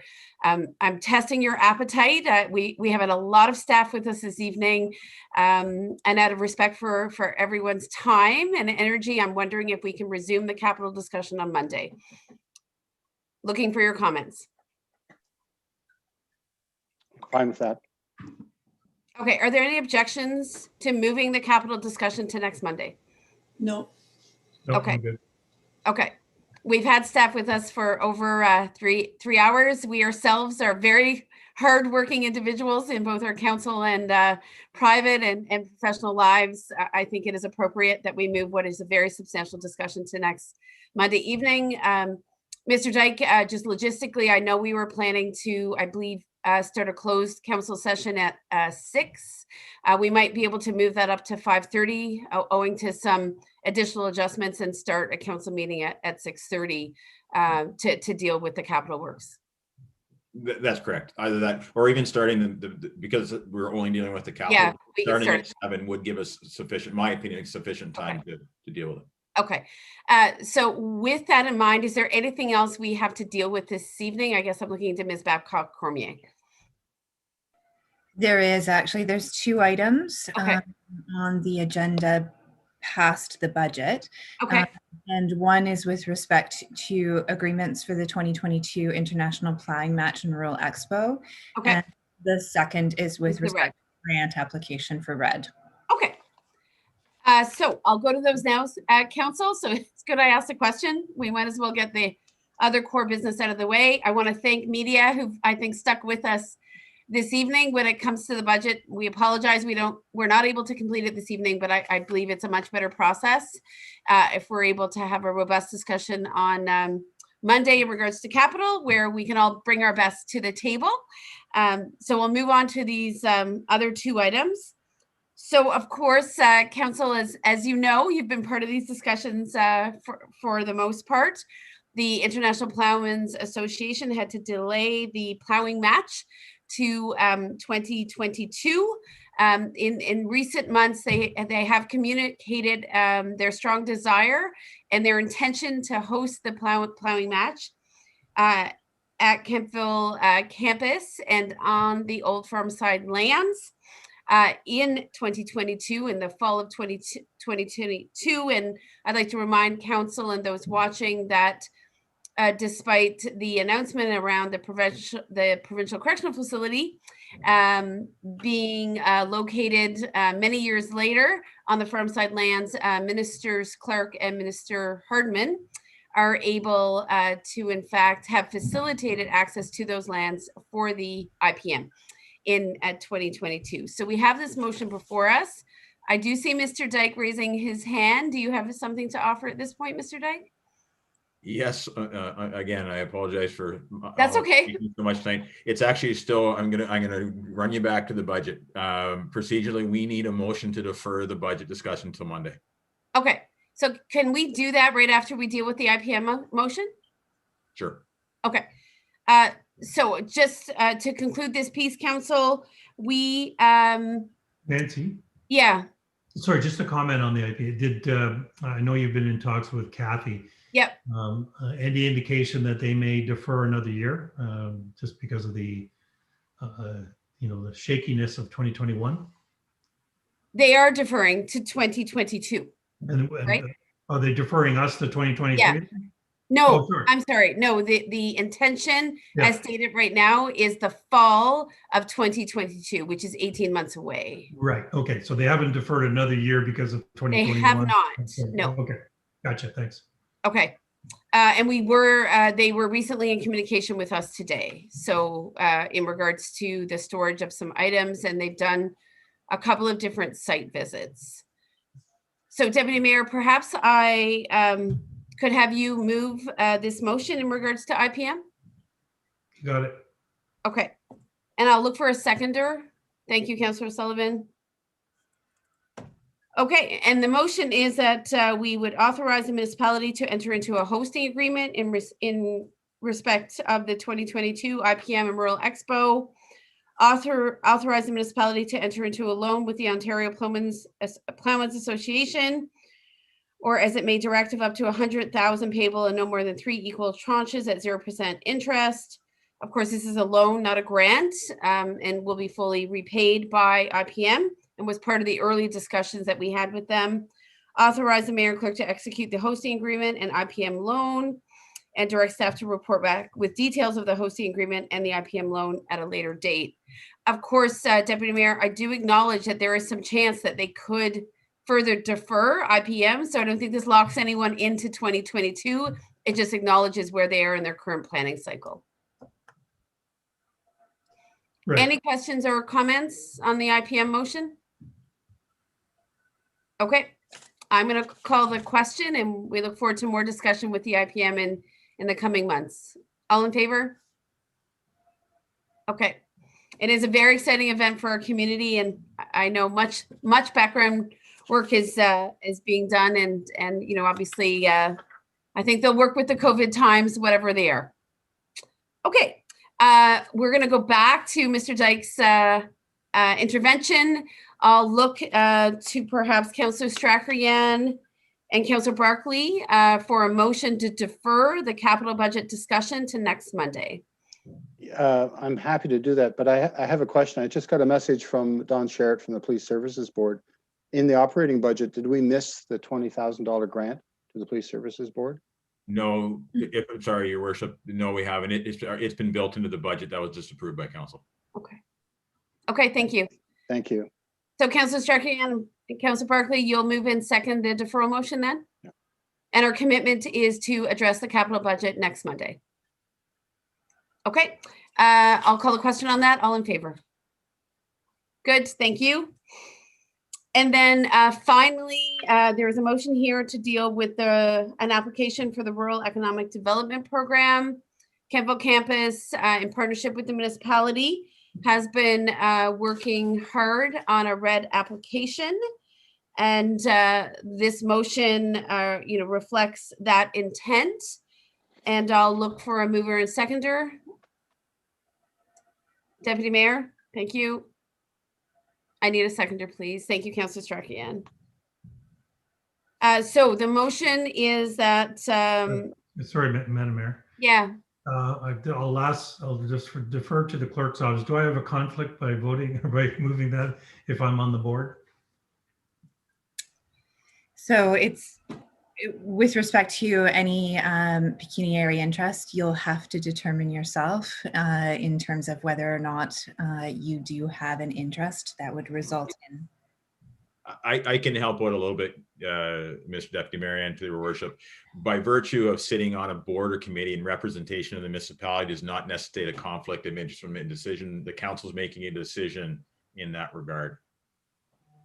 Yeah. Right. You're not making a personal decision. You're making a decision. You're talking was a decision made that you made on a board, of which this council puts you on that board to represent the municipality. So therefore, by having to ratify that decision here as part of council does not necessarily mean it's a conflict. Okay, just checking, thanks. Okay, Deputy Mayor, are you still a willing mover then? Okay, and then perhaps given that Jim and I do sit and serve on the Kemptville Campus Board, this red application has been the subject of much discussion amongst campus staff and also with some of our municipal staff. The proposed program is to focus specifically on entrepreneurship when it comes to agri-food in particular. And there's very promising commitments from a number of different school boards on the campus to work collaboratively on a pilot. So this is a entrepreneurship agri-food youth pilot program. So the funds being applied for would help to enable the pilot that would be made available likely to high school students currently on the campus and other students of the 4 boards on the campus. And we're happy to report that both the French Catholic and English Catholic boards have a very strong interest, and with the enthusiasm of the other remaining boards, stepped up to help take a leadership role to ensure the appropriate capacity for this program. But of course, it would benefit all 4 boards, just like the apprenticeship program that the Kemptville campus is now advancing, which is led by the public boards, both English and French, will benefit all 4 boards, or students of all 4 boards. So this is an important, I think, step. It's an application, of course. It'll be subject to provincial approval, but certainly something that the campus believes strongly should go forward. So the motion is that council authorizes the CEO to submit as a co-applicant alongside Kemptville campus a grant application for the development of a pilot agri-food youth entrepreneurship program. And upon award of the grant, authorizes a contribution of $25,000 of funding to the program, along with an in-kind contribution of municipal staff resources of approximately $6,000. Questions on this particular proposal? Okay, I'll call the question then. All in favor? Okay. Thank you, colleagues. And procedurally, Ms. Babcock-Cormier, I am moving now to which motion? You are moving to confirm the proceedings, or sorry, you'll actually have on your agenda, my apologies, the next item with respect to, and I'm just scrolling down now, is correspondence, of which there isn't any. Okay. Notice of motions? Yes. Any notice of motions this evening, council colleagues? Okay. Introduction and consideration of bylaws, there aren't any. Hearing for questions from the media and public relating to agenda items. I haven't received any questions from the public prior to the commencement of this meeting. We do have at least one member of the media still in attendance. Yes. Hi, Ms. Thompson. Hi, Hillary. Is there anything no, this evening? No questions this evening. Thanks. Thanks for sticking with us, Hillary. No problem. Okay. So you're now moving, Madam Mayor, to close of meeting and the confirmation bylaw. Okay, I don't have it before me, Ms. Babcock-Cormier. Councillor Sullivan has said she'll move it. Perhaps you could read it. Oh, and Councillor Sullivan has a question. I apologize. Councillor Sullivan? Sorry, did I miss? Did we move to defer the budget? Yeah. Okay, sorry. We're moving quickly now. We're moving quickly. Yeah. Okay. It's okay. Yes, I will move to confirm the proceedings. Okay, thank you. And a seconder for that, please. Okay, Councillor Barkley, thank you. Okay. And if you could read the motion, Ms. Babcock-Cormier, please. Yes, that bylaw 9-21 to confirm the proceedings of council at its regular meeting held on February 2nd, 2021, be adopted and passed. I will call the question. All in favor of confirmation of proceedings? Hi, William. Say hi. Well, Okay, and then we'll move to adjourn. Is that right? That's correct. 10 o'clock. At 10 o'clock, right on the nose. Look at that. So who would like to move to adjourn? Thank you. I'm so sorry. I try to evenly distribute motions. I've completely lost sight of who's Moved Watt. Clerk, will you please pick mover and seconder, please? Did I see Councillor O'Sullivan and then Councillor Barkley? Okay, there you go. Thanks. All in favor of adjournment this evening at 10:01. Thank you, colleagues. Thank you so much for agreeing to move the capital discussion to next Monday. Only 5 short days away. Have a good evening. Thank you. Thank you very much. And thank you to all of staff for sticking with us, and Mr. Dyke and Ms. Babcock-Cormier for your adept handling of the meeting this evening. Take care, everyone. Bye. Thank you, Brad. Enjoy your new shoes. Night, John Boy. Bye. Alec, can you please stop recording?